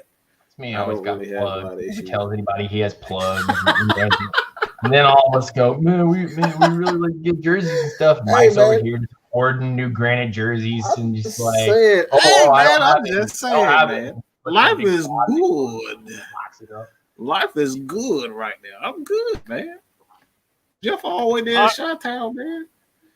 I'm Hey, good. Smitty, Edgar Sosa says, congrats, Jeff. But he wants to know, when do we start looking for a new quarterback in the draft? Oh, Lord.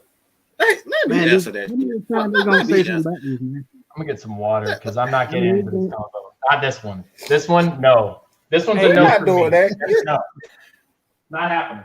Thank you for Nah. your comment, but get the fuck out of here with that. Like, stop. Hey, Like, that's let's why I stop. let Smitty have the question, because he's going to be calm, but I know you're going to pop a damn blood vessel. So let Smitty have it. Smitty, go ahead, man. Go ahead, take it. Okay, go. I really don't I was have no about to- answer for this question. I really don't have no answer for this question because I think Matt Ryan 3 to 5 years, so it's at least another 2.5, 2 years at least. But I mean, we all agree on that. I just want to see your opinion. I done heard that question too many times. But bro, I done heard worse. I done heard trade him and get fucking Trevor Lawrence. I almost lost my goddamn mind. I think even Bro, Mad Mike got a rant on that. yeah. In his stream. Yes, I did. Was that you, Mike? Was that your Yes. stream? I watched that. Yes, Someone yes, talking that about was trading me. for Trevor Lawrence. Yes. Go ahead, Mike. Tell him what you thought Yeah. about that. I think it's fucking crazy. We don't know what Trevor Lawrence is. He's never been like he's only been consistent one time. One time. He's inconsistent. And this is even Daniels did by his own quarterback. He's not consistent. Is he talented? Absolutely. But I don't give a damn about talent if you're not consistent with. I don't give a damn how talented you are. Shit, Ryan Lee was talented. But to be honest with Trevor he was Lawrence, fucking talented. Tebow was fucking talented. I don't give a fuck about no talent. Who the fuck cares about talent? I think Trevor He Lawrence can run a 4.2. he got a better chance. I don't give a damn about that. Head and shoulders model. Lieutenant Dan, you ain't want to talk about your man? No, there's no reason to talk about a quarterback right now when Ryan still has like 4 years to 5 years with his team. So to me, it's as fun and flashy as it would be. I'm sorry to be the guy to stay grounded and keep everybody level, but dreaming about a quarterback right now, it was one of the things that is constantly and consistently put into my live streams every single week. Is somebody asks me about, is it time to go get a new, and they always use this word, mobile quarterback. And I go, what do you mean by mobile? Anybody that asks that. And they go, well, if things were to break down, then that quarterback would be able to get 5 to 10 yards for me and get a first down. And I go, well, if the play was written up correctly and the quarterback has an accurate arm, there should be no reason why he's scrambling out of the pocket in the first place. He should be getting the first down with minimal effort because he's just slinging the ball where it needs to be. And I think that's one of the things that big Mike Vick supporters and those that really like the mobile style quarterback forget all the time, is that the arm comes first, the legs come second, if even third, because it's about arm strength, it's about mental processing, it's about accuracy, and then everything else is up to a talented player. Even Pat Mahomes, for all the runs that he makes incredibly accurate, deep throws and pinpoint stuff that is in between 2 and 3 defenders, and he puts it in there like it's nothing. And people forget that because it's so consistent. It's just something that he can pull out of his arsenal over and over. Russell Wilson, I know everybody in this chat respects Russell Wilson as a thrower because what can he do? He can sling it into a spot that we just didn't think he could put it in there, and he gets it there. Aaron Rodgers, I mean, the bad man, the bad man, as Skip Bayless says, he slings it in places that you just like, I don't know how you got it in there. But good quarterbacks can do that before they start relying on being mobile, unless they're catering to being a mobile quarterback or their strong suit is running and not passing the ball. AKA Kelly Bryant is a very good example. A Clemson quarterback goes off to Missouri. All he could do was run, but he couldn't throw the ball accurately, and he did jack shit there and didn't get drafted. So again, don't fall in love with the mobile quarterback life and be more concerned about how accurate a quarterback is. And that's why I'm not going to defend Trevor Lawrence, because Trevor Lawrence has shown everything about accuracy and he has been consistent with his accuracy. So fuck you, Mike. And second of all, he doesn't believe Trevor that. Lawrence He is doesn't the number believe one that. quarterback Don't in believe that. 2021. So it really wouldn't matter if we can actually go and get him or not, because we'd have to trade basically an arm and a leg to have him. So just everybody settle down, relax, and we'll get our guy. We got Matt Ryan with the number 3 pick overall. We picked up Michael Vick with the number 1 pick overall. And before that, we had Chris Chandler. And when was he picked? Poo-poo something free agency. What Chris Chandler? When did we have him? 5th round? I think it was free agency. A free agent. We'll be fine. We've made bad QB mistakes with other GMs and other guys running this team. And Thomas Dimitroff picked Matt Ryan, and it has worked. So I believe in Thomas Dimitroff and picking another quarterback. that is without a doubt, for all the Thomas Dimitroff haters, you can't blame him for picking up one of the greatest QB wide receiver duos and then being successful. I mean, that's just something you can't knock him on. And I just want to say this. Y'all might not agree with me, but I know as a black man and you know, being around black people, you know, in barbershops or whatever, when we talking football and stuff, there is a racial reverse racism component going on with Michael Vick fans and Matt Ryan fans in terms of, because they can never tell me why Michael Vick was better than Matt Ryan. All they say is, hey, we need another black running quarterback up in there. And I've even heard bring back Cam Newton right now, current Cam Newton, to replace Matt Ryan. And we all know Matt Ryan is way better than fucking Cam Newton right now. So it's there is a racial component there, Dan. And I don't know if you see it being a white male, but I've seen it. I've had people straight up tell me, you know, oh, he's just a white boy, and Michael Vick is better than him. And I'm like, why? And they can't give me stats. They can't give me wins. They can't give me nothing. All they say is because he's a brother. So I'm not with that. You know, racism is racism, period, on both sides. And I go with the guy who's winning us games, who brought us to a Super Bowl, who's a better quarterback, a better pocket quarterback. And I told Mad Mike this before. I lost all respect when Michael Vick admitted that the moment he got to our team, he said he threw the playbook in the trunk because he didn't feel it was important enough because he got it. That is a lack of disrespect to the game, to the level it takes you to get there, the dedication, the passion. That's something you never had to question with Matt Ryan, and he's taken us farther. He's better passing. He's a better pocket passer, and we need to stop hating on this man just because he ain't a brother. I'm sorry. I got to say it. I love my black people. Sometimes I hear this shit. I really hear this shit, Dan, and it pisses me off being black that we got to do, because we fight so much for racial injustice, to be equal to white people. And then the moment we get a white guy up in there, we want to kick him out. We want to be racist ourselves. What the fuck is that? So I'm sorry. I had to say it. Mad Ma, you go ahead and talk about it, bro. Go ahead. Hey, man. Look, Dan, I think Dan would probably want it, because I could go 2 hours speaking on this shit. So, Dan, if you want to say something about that, man, because I see his eyebrows rising up like the Rock. So I know that's a sign. You smell what he's cooking? Smell what he's cooking. I'll say this: as a white male living in a world that's ever changing on a social level, it's easy to count in racism as a reason why fans say what they do. And I think that in my own bad judgment, I have definitely said a lot of things on that particular line, and there is some validity to that statement, that there is a racial discovery that is Atlanta's own. I don't think it's necessarily every single team, nor is it every single fan base. But I think that there is a fan base in Atlanta that is sectioned off from the rest of the fan base that doesn't look at it as a football issue. They look at it as a cultural, a culture issue. Thank you. So it's more about culture than it is about football. And I think that really, really puts a lot of people in a bad place. Especially like someone like myself, who I don't feel I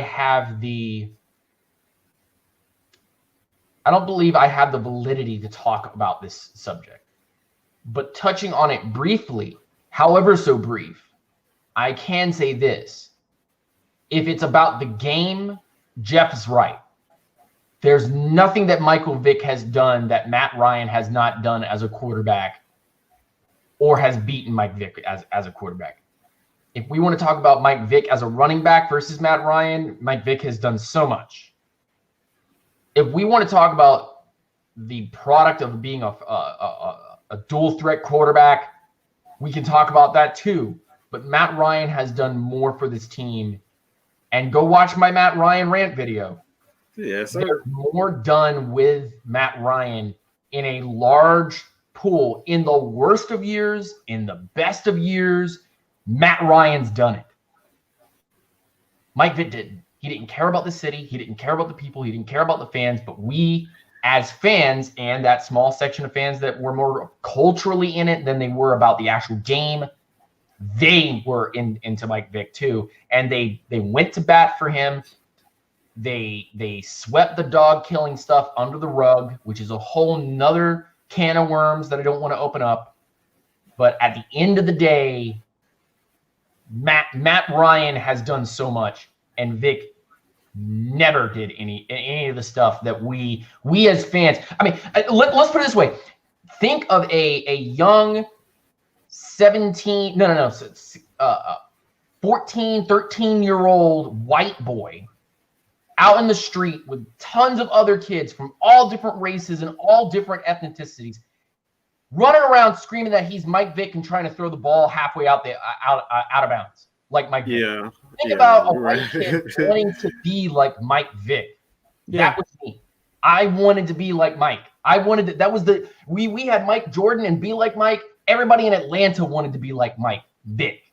Everybody is a Falcon. We can all agree about that, regardless of your skin color. But at the end of the day, what he did on the field for Atlanta, not as good as Matt Ryan. And what he did off the field, behind Atlanta's back, fans' back, then tried to make things better by going to Philly and having an up-down career there with Chip Kelly. That player, that person, has nowhere near the level of Matt Ryan. And I don't care whether or not Matt Ryan looks like a Subway sandwich paste guy that makes your sandwich every time you go through 5 foot longs. But Matt Ryan at least can throw a goddamn bomb where Julio Jones can only get it and make Julio Jones look like a goddamn god. Because Julio Jones, under any other circumstance, would just be Megatron wasting years behind him. Yes. Hey, I want to say what up to Jew Talk Sports. He's an up-and-coming Falcons content creator. I'm glad that we have the past, the present, the future of Falcons Nation.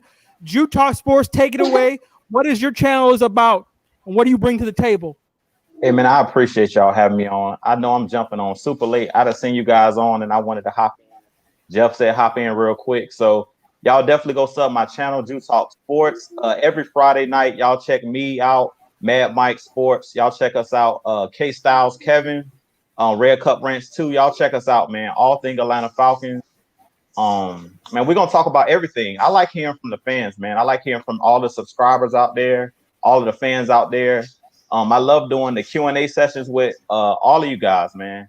I love chopping it up with you guys. I'm a fan of all of y'all shows, man. Antoine Smitty Smith, Unintentional Grounding, Lieutenant Dan, definitely Mad Mike, of course, and definitely Jazzy Jeff. I love you guys' work, man. I follow all of you guys. And like I said, as Falcons fans and content creators, we got to stick together. So I love the conversation you guys are having, especially about Mike Vick and Matt Ryan and things of that nature. I love that conversation you guys are having. And I would love to chime in if y'all want me to chime in. Oh, yeah, definitely. Man. Go ahead, man. Before you give your input, I want to know who influenced you to become a content creator. How did you get into this game? Mad Mike was one of the first Atlanta Falcons content creators I actually tuned into, and then Lieutenant Dan. So those guys, Antoine Smitty Smith, all of you guys, man, are inspirations to me. Even the guys at Pound for Pound, all of you guys, man. I'm a fan of all of you guys. So Jazzy Jeff, I'm a fan of all of you guys. So I look up to all of you guys, man. I feel like when you say the future, I look at myself as being in this game for only about 1 year now. I look to you guys. Man. So Mad Mike, I've been subscribed to him the longest, and he's definitely a mentor, but I consider all of you guys. Would you go ahead and talk about Matt Ryan and the future of his tenure on this team? How long he gonna stay? When we gonna replace him? Is it even a conversation that we need to have until 3 years down? How much longer? I mean, I feel like until I feel like Matt Ryan should tell us when he's ready to go. If you look at what Drew Brees is doing, if you look at what Drew Brees is doing, if you look at what Tom Brady is doing, Matt Ryan me and Mike was talking about this the other night. He deserves a statue, whether he wins the Super Bowl or not. I feel like he's the best Atlanta Falcon, the best Atlanta Falcon. And a lot of people are gonna say that's crazy, but if you think about it, like we always talk about Deion Sanders. To me, I feel like Matt Ryan is the best Atlanta Falcons player of all time so far. A lot of people might think I'm crazy by saying that. Him and Julio Jones, to me, are 1 and 2. They're right there neck and neck, 1A and 1B. A lot of people say Deion. Yeah, man. What you say? Billy White Shoes Johnson? Better than Willie? Oh yeah, man. Oh yeah, man. Oh yeah, man. Wait. What better than man. Hey, Oh yeah, white man. Shoes. Oh yeah, man. Everybody, Look at the white shoes. and look, and this coming from I'm here back. Y'all go ahead, man. Go ahead. Yeah, this is from Deion Sanders' #1 fan. Like Deion Sanders is the player that made me love football. And I feel like everybody talks about Deion Sanders, but we be honest about it, he didn't do that much when he was in Atlanta. Let's be real. Like he won Super Bowls with the 49ers. He won Super Bowls with the Cowboys. And we always talk about Deion Sanders. He did come in and help change the culture with his swag. But I feel like he didn't win anything in Atlanta. Like everybody talks about Deion Sanders, like he changed the culture, like he played in the Super Bowl in Atlanta. Real talk, he didn't play in Atlanta that long. And he always says, I would have loved to re-sign with Atlanta, and they didn't give me a contract. But at the end of the day, to me, Matt Ryan, Julio Jones, those are the guys. If you look at the last 10 years, they have been the winningest players playing in Atlanta. So hands down, I feel like Matt Ryan, Julio Jones, those guys should go down as the Pantheon players. Deion Sanders, he's one of those guys, like I said, that changed the culture, and he had that swag. But to me, as far as winning in Atlanta, he really didn't change the culture when it came to winning. Because when he was here, we weren't winning. We weren't a winning franchise. So okay, so let me throw a couple more names at you, guys that didn't leave to go off to other teams to go be successful elsewhere. Only long time stayed with Atlanta, died with Atlanta, because obviously nobody's gotten a championship yet. So we aren't putting those accolades over any particular player. And the farthest we've ever gone has been into the Super Bowl. The worst we've been has been like a two win team.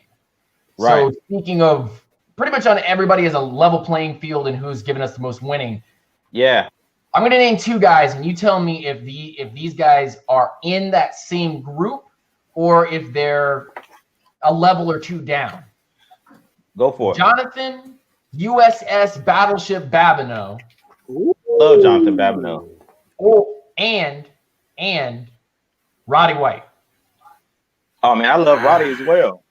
I love Roddy. I love Roddy and Jonathan Babineau.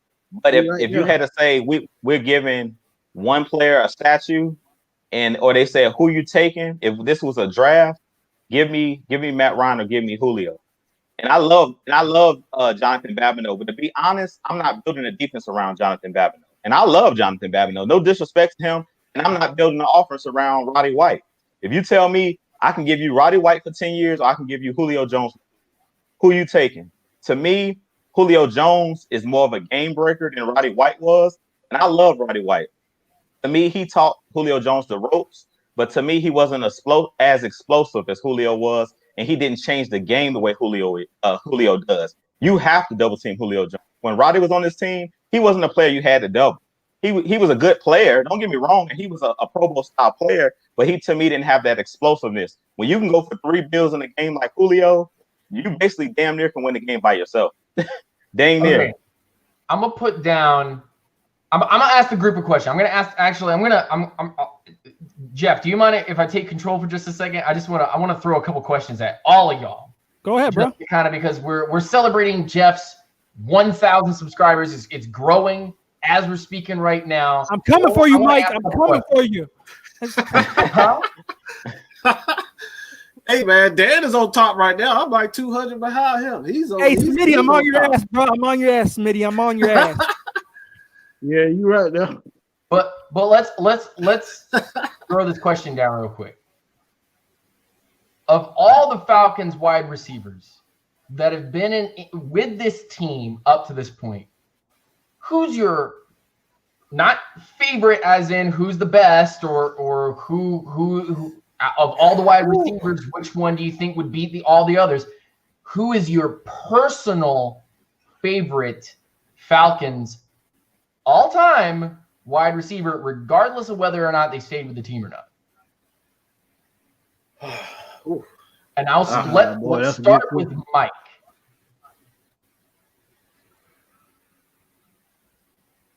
Of course, you're gonna give us that long pause. Hey man, it's difficult because I'm looking at Roddy and Julio. Like it's I love Roddy for what he stands for because he's a lot like me and his demeanor and how he feels like something needs to be changed. He's gonna, he gonna kick that fucking door down. Like that's what I love about Roddy. Roddy's not gonna sit back and stay quiet like Julio. So right.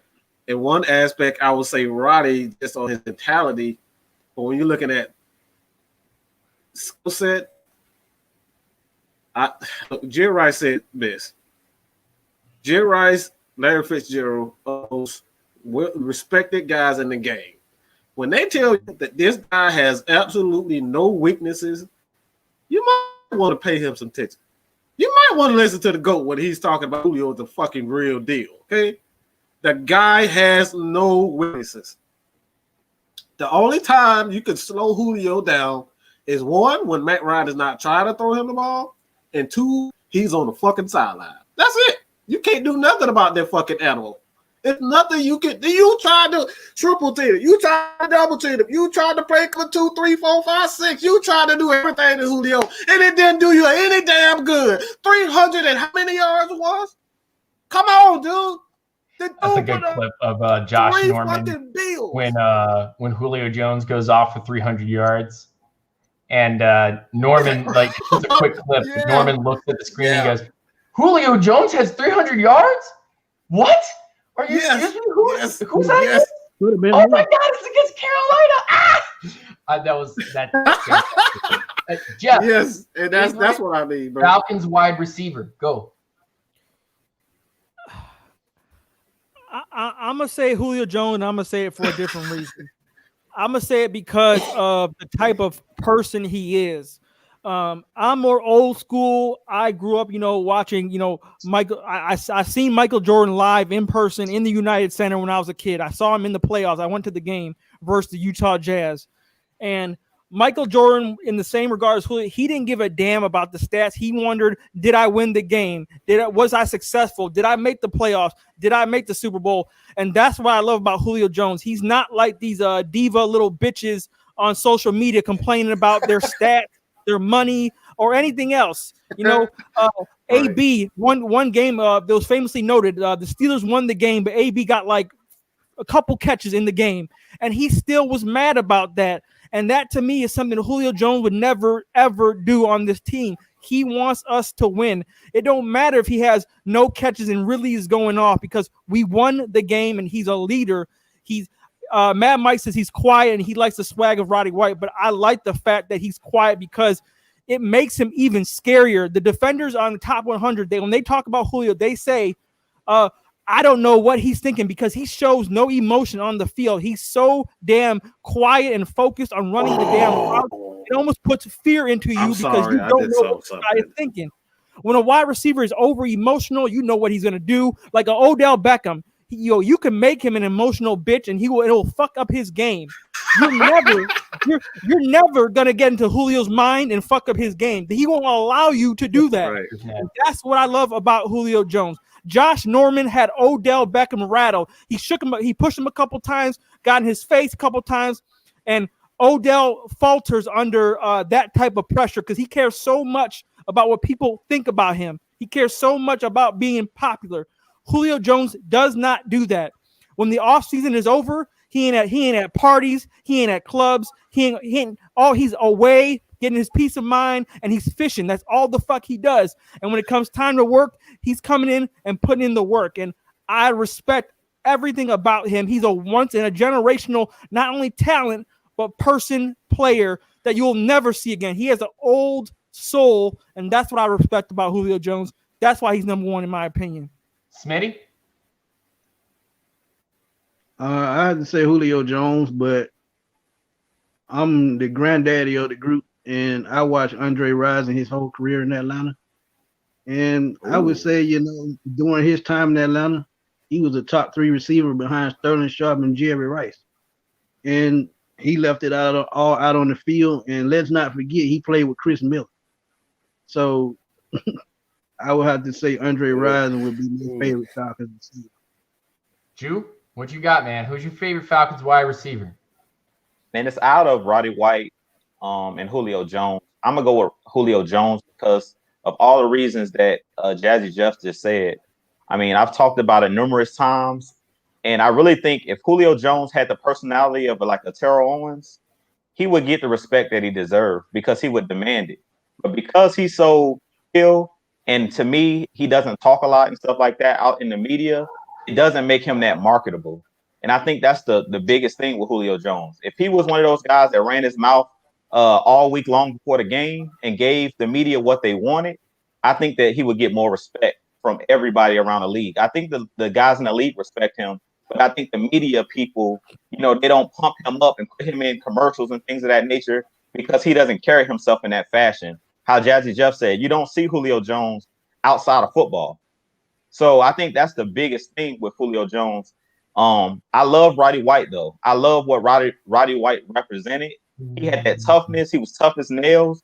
He was one of those guys that had very strong hands, and he ran great routes. To me, Matt Ryan had great chemistry with Roddy White as well. If you remember, before Julio came, I've seen literally on a drive, Matt Ryan throw the ball to Roddy White almost being there every play and it'd be almost unstoppable because of their timing, you know, the precision passing.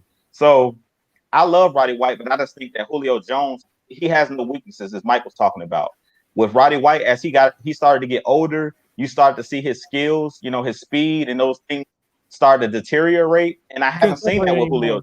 Yeah, I haven't seen that from Julio Jones. Julio Jones is like an alien. I haven't seen, like, if you look at his rookie tape and you look at Julio Jones right now, he's from another planet. He's from the moon somewhere. He's from Mars somewhere. Because when I watch him play, he's the closest thing to like a LeBron James. When I watch him, I'm just like, this dude is made in the lab somewhere. He's not human. If you watch him, he hasn't slowed down at all. He looks like every time I watch him, he's getting better. So I'm just like, let me stop you there real quick because LeBron was pretty damn human when he on the damn free throw line. I tell you that in clutch moments. Because he was brick that motherfucker. He's a brick in the clutch. I'm telling you that right now. Well, I understand what you're saying with that. I'm talking about the specimen that LeBron is. If you look at LeBron's body, he don't look like a 35-year-old. I'm not talking about what he does in the clutch. Is he really a specimen? They allow him to do all of that stuff because they don't call shit on everybody else. Everybody else do that, they get fouls. LeBron don't get that. So I'm gonna interfere because I wanna get to my favorite Falcons wide receiver, and I don't care about Baby Bron. So you go talk to Isaiah Owens about that. I don't have time for that. But I'm gonna give you guys one funny wide receiver that I can't not say. And then one runner up, and then my favorite Falcons wide receiver, personally, just my own personal reasons of all time. So the funny one is, you guys remember Ashley Lilly? I saw your face. You have people that remember Ashley. I saw your face. Terrible. Pretty terrible. Also, so the runner up is Michael Jenkins. If you guys didn't respect Michael Jenkins for what he could do and how he could move the chains, then you're forgetting one of the most clutch wide receivers who really did make Matt Ryan better. I mean, Matt Ryan made Michael Jenkins better, without question. And I think there's a really good conversation going on in the chat right now about Roddy White was made a great wide receiver by Matt Ryan,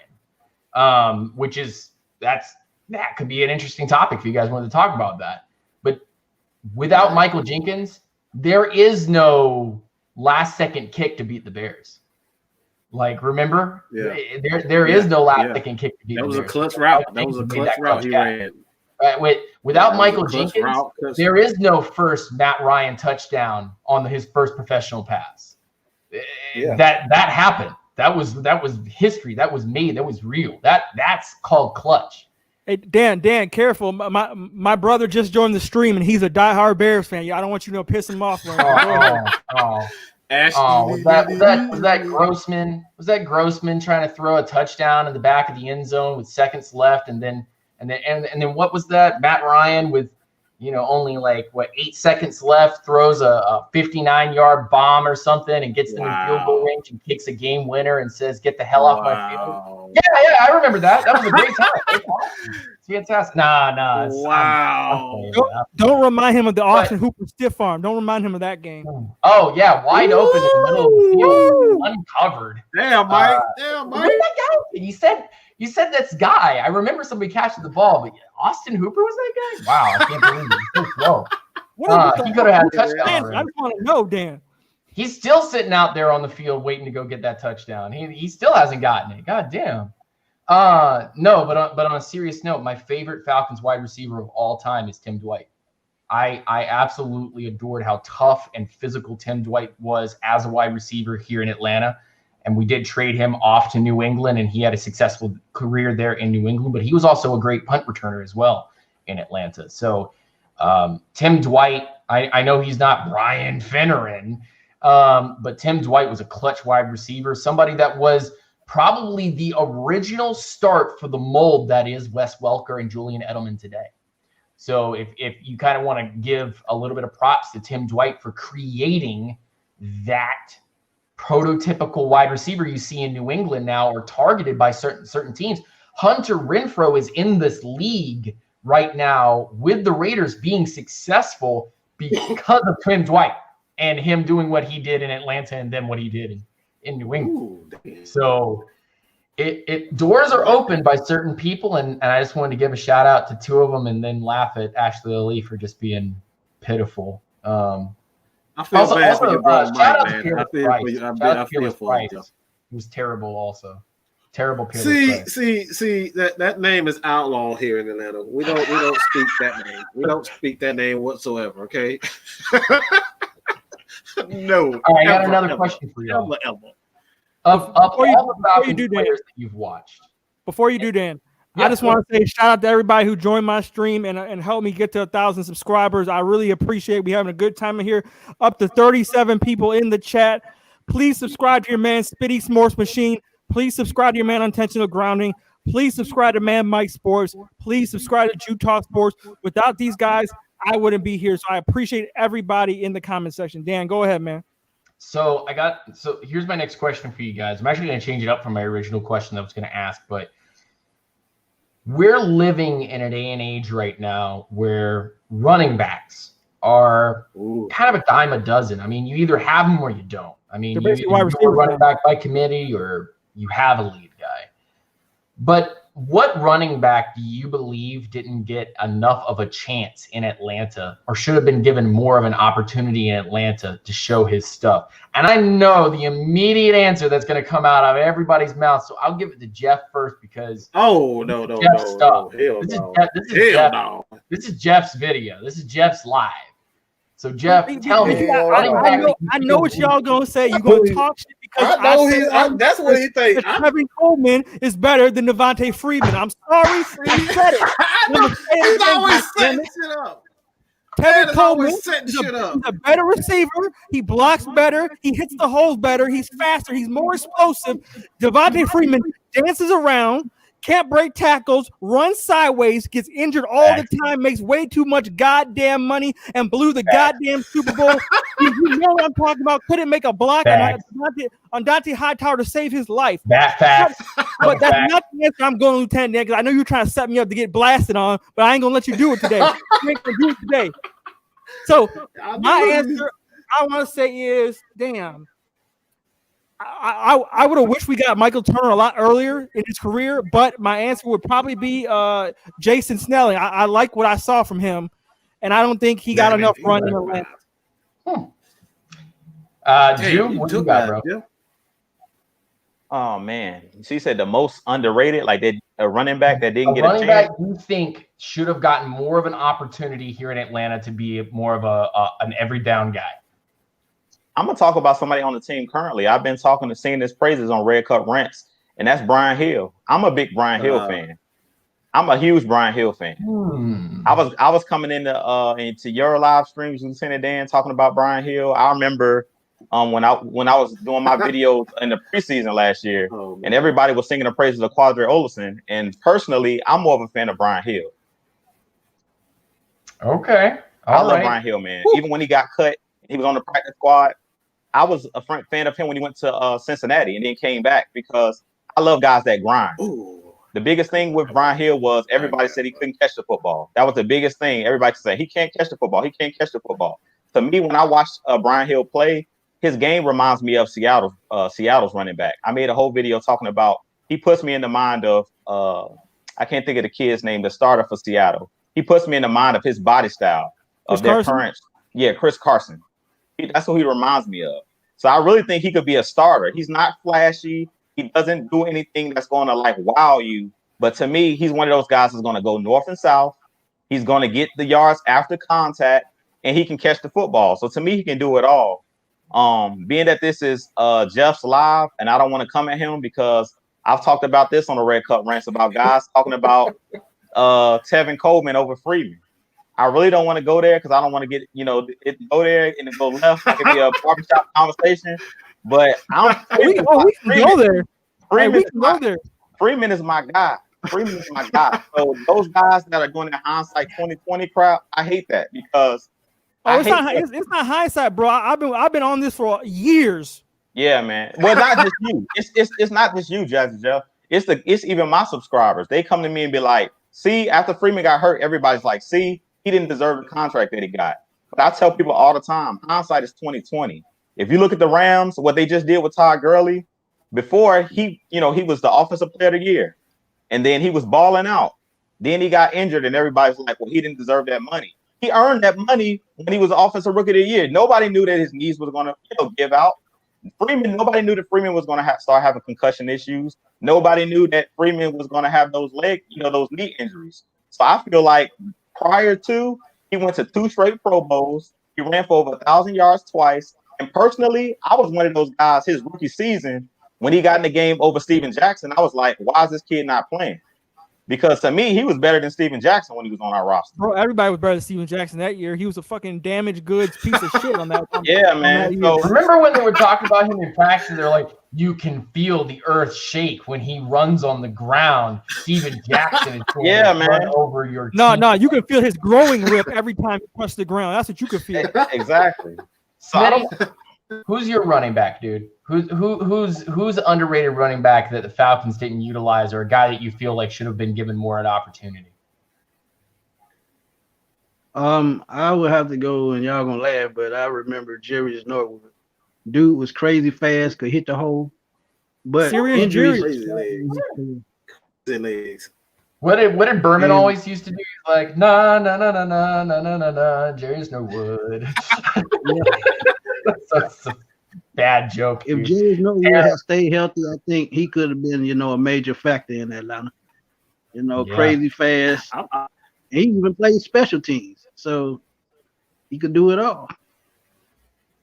Mike, I know you got a long rant-winded thing going on, so just tell us who you got, bro. Shut the hell up, Dan. All right, shut the hell up. Hey, I'm gonna say this: Antoine Smith. I think Antoine Smith never got the opportunity. I don't think that dude. Every time he touched the ball on the offensive side of the ball, he made something happen, and they never really gave him the opportunity, even when he was the most productive back. A lot of offensive coordinators that say, "Yeah, we designed that for him," but I don't give a damn about if you designed. Did he make something happen? Every time he got his opportunity, he made something happen, and I think Antoine Smith, I think he really didn't get the chance that I thought he should. He really didn't get the opportunity to be a starter. He did when he was a backup, but I thought he should have the opportunity to be a starter. There's a lot of running backs that have been with Atlanta, and there's a lot of great ones. I mean, we can talk about a lot of great guys out on the team. I mean, one of the dudes that just got brought up in here was Jason Snelling. Not even a full-time running back. He was more of a fullback than anything, and he was able to catch the ball, run effectively, the downhill runner, smash you in the mouth. But I think one of the most underrated, underappreciated, running backs / fullbacks that have ever been on this team and should have been with this team for the entirety of his career was Pat DeMarco. Pat DeMarco should have been on this team since the end of time. And Pat DeMarco knew how to run that ball. He knew how to catch that ball. He knew how to truck boys. He was great in pass protection. He was the all-around dude. And that you didn't say we could pick fullbacks, Dan. You didn't say that. Exactly. Because I said every day on Twitter, what the hell did we do? What did we let DeMarco go for? How much did he want? And we let him go? Oh, you go back and watch like tape. I think he wanted like 12 million. Up. Yeah, he wanted like about 8 to 12. I think Buffalo paid him like $8 million a year. I would have paid him $8 million. Like, the dude was $8 million. Yeah. Go back and watch the tape on his ass. He's blowing dudes up. Second level, third level, on pancakes everywhere. One other dude that we forget, and we always, man, there's a lot of guys. There's a lot of guys that the Falcons have employed, but nobody's talking about TJ Duckett. Why is anybody talking about? He had a knee injury that pretty much took him out of the league. He had a knee injury that took him out of the league. But he was on a tear.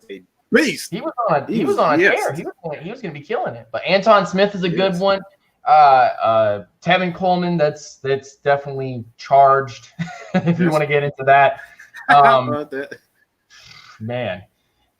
So I'll go one more question, and then I've actually got to get out of here. But of all the players the Falcons have had on defense, and of all the players that have created turnovers, made big plays for Atlanta, what's one player in your mind that you would like to see in their prime right now playing for the current Atlanta Falcons squad of any of the Falcons players that have ever been in? And I know which one that Mad Mike's going to say. So, Jeff, it's your show. What you got, bro? Tell me. One defensive player you'd like to see in their prime playing with Atlanta that has played with Atlanta before. How about Jonathan Abraham? That dude was a beast. And I think with Grady Jarrett and the linebackers we have now, oh, my God. I think we would just take Tack out and put John Abraham on there, and we good to go to the Super Bowl. That's what I think. Go ahead. Smitty, what you got, bro? I say Keith Bricken. You add him on with Deion Jones and 4-year Colawan. I think he would be pretty good with that defensive front we have put together. You know, he could cover and he could pass. So. June? I say Keith Bricken. It's going to be out of Jonathan Abraham. That's what I was going to say. But to be different, I'll say Scott Case, the safety, because he's one of those guys. I like intimidators, man. That if you come across the middle, I'm going to knock your head off. Pairing him with somebody like Keanu Neal, because we talk about those box safeties. He was one of them box safeties back then where you could have used him anywhere as a linebacker, as a safety, and he was a guy that made plays on the football. So he's one of those guys that gets forgotten about, but he was a dog. He was John Lynch before John Lynch.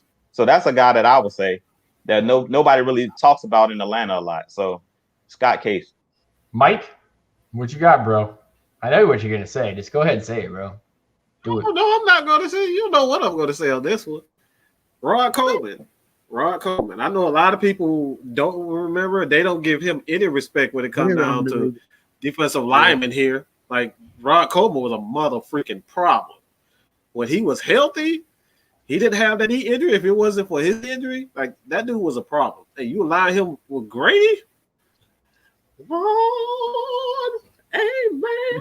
Hallelujah, Jesus. Bro, that quarterbacks are going to be calling for God if those two were playing against each other.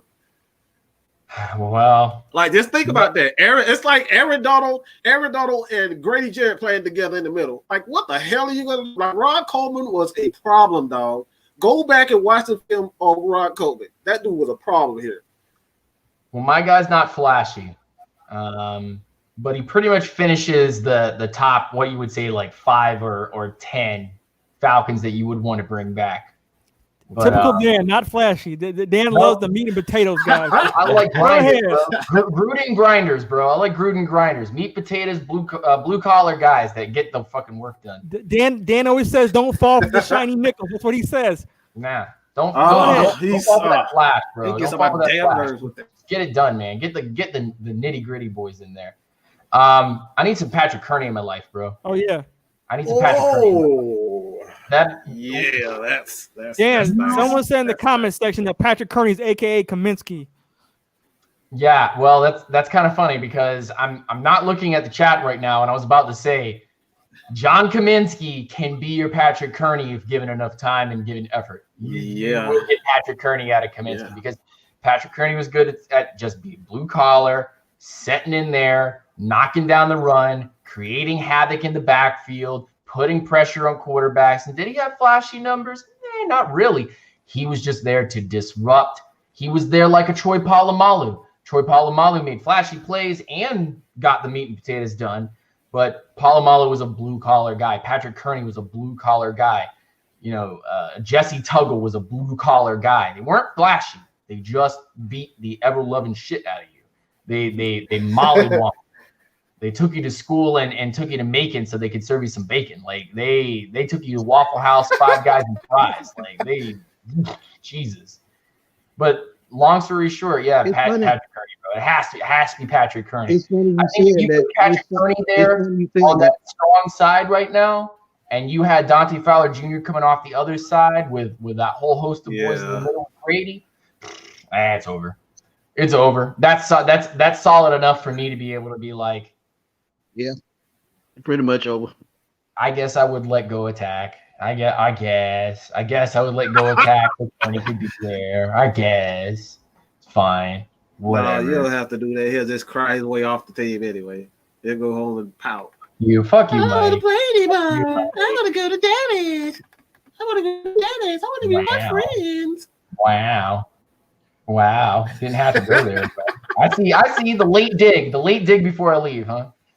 Well, Dan, before you go, I got to. Say, I'm not trying to get all sentimental and shit, but I just want to thank everything you've done for me and, helping me out when I needed help and just helping my channel along, man. I appreciate it. And I'm thankful for giving me a chance, bro. Hey, man, it's there's a thing that we say in the industry that I'm working in right now because believe it or not, ladies and gentlemen, this is not my day job. I don't make enough money doing this. I barely make enough money on here to be able to feed myself. So with that being said, though, the money that I do make, everything goes back into making things better for the fans. And so in my line of work, in my industry that I work in right now, and I bet none of y'all could guess what I actually do, but we got a saying. We go one love. Everything is one love. And that's this community right here. Smitty, Jew, Mad Mike, Jazzy, Rise Up Falcons, Rise Up Rundown. Rise Up Rise. Well, I don't know about Rise Up Reader, but he's not part of the umbrella. He's not part of the umbrella. He's not. Rise Up Rundown. That's something else. That's something else. No, but pound for pound and the guys and gals that are working their ass off to give out quality content like Jazzy and the rest of the crew is all one love to y'all. Because if my only thing that I accomplish on social media and as a Falcons content creator is making all of y'all get to 10,000 plus subs, then I've done what I need to do, even if I gain not a single more sub, not even one more. Being able to make you guys go up the ladder and get to the point where you guys are at the top of the mountain is more important to me at the end of the day than being the guy that's on the top of the mountain. And what's funny is that and the praise is all, one love, Jeff. Like, seriously, everything that you just said, like, really makes me feel sentimental and makes me feel a kind of way. So thank you for the praise. That's insane. But on that same note, I like how everybody goes, there's like rankings and subs and who's at the top and who's at the bottom and who's in the middle and whatnot. And I like how everybody's saying, you know, like, because there's other Falcons content creators that have some more subs than I do. But I like how everybody says, you know, unintentional grounding. Oh, they're at the top. They're doing the what? And they're up there. They're at the top of the mountain. And that everybody else is climbing up.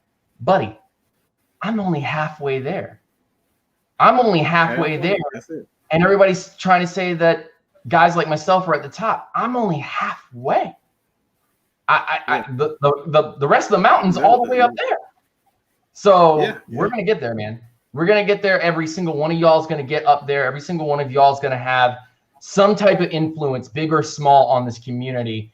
And I'm happy to be here, man. I'm happy to be with the group. I'm happy with the people that come to the lives, with y'all's content, and how hard you guys push yourself with the knowledge and everything you work for. So, like I said, if I don't gain a single more sub for the rest of my life, and all the rest of it is just me promoting you guys to get to the top, wherever that may be, then I'll be happy, man. I'll be the happiest content creator, and I'll feel like I've done something worthwhile. You know what I mean? So rise up to y'all. Yes, rise up and stay grounded to y'all, and go check me out on YouTube, UNGR_show on Twitter and Instagram. Go check me out over there. Check me out on Twitch, Unintentional Grounding on Twitch. My name's Lieutenant Dan, and I got to get out of here, guys. It was a absolute pleasure and honor to be with you guys, to be in your presence and be able to talk with you guys. You have no idea how much I love you guys and appreciate you guys for having me on. So thanks, Dan. Peace and hair grease. You guys take it easy now. All right. Mad Mike, I just want to say also, you know, thank you as well for, you know, having the confidence in me. Dan told me when I first started, you were the ones who first checked out my videos and said that this Jeff guy, I believe in him. He does good work. So I appreciate you. I know we talk a lot of shit and we go back and forth and we do that all day long, but at the end of the day, that's what family does, man. We talk shit, but at the end of the day, we still family because we represent this flag in the back.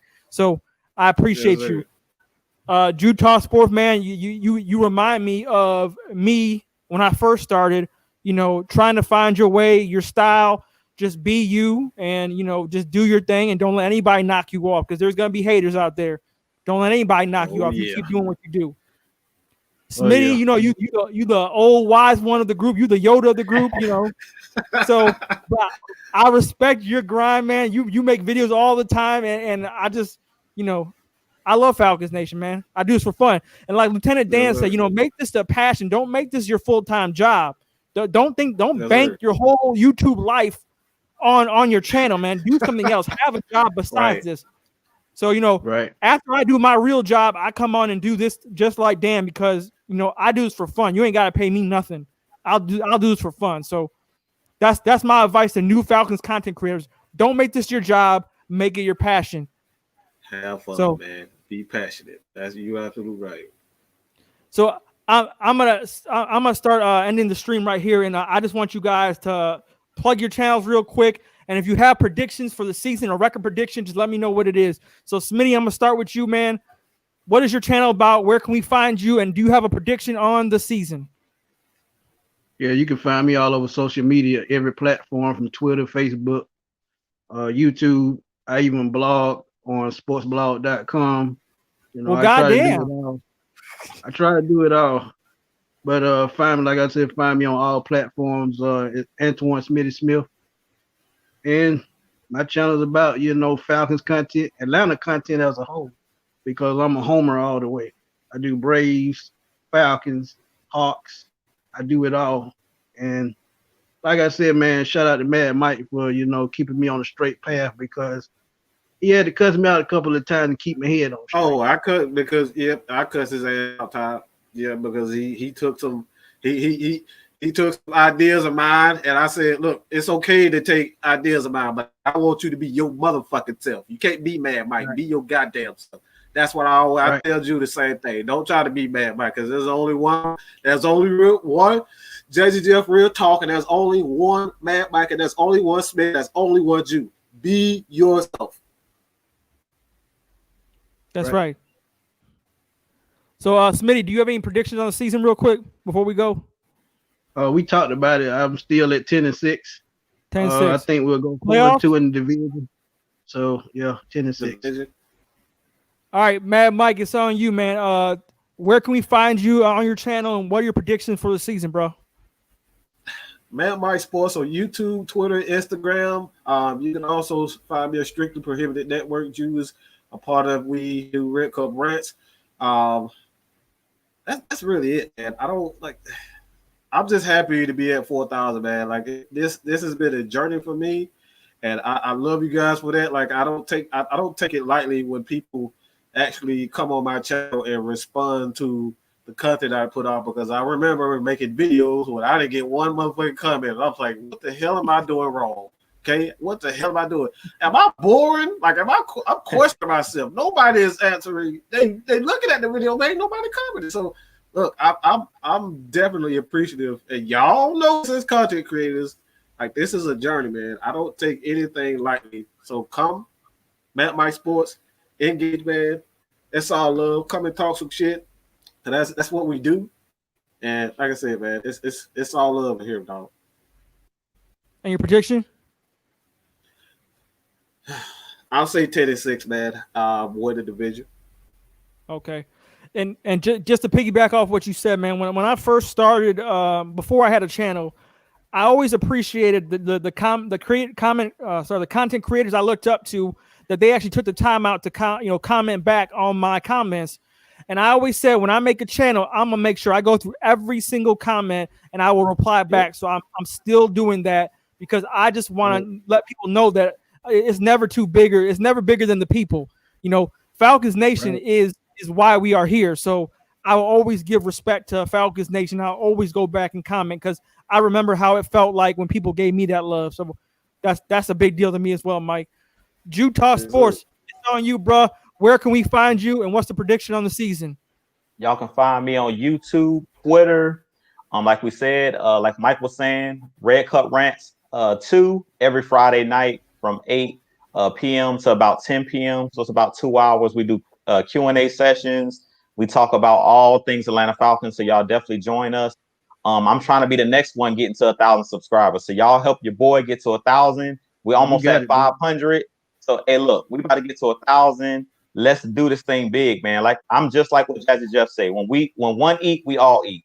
So I support all you guys, man. We all one family in the Falcons Nation. So rise up to all of you guys. My prediction on the season, 11-5.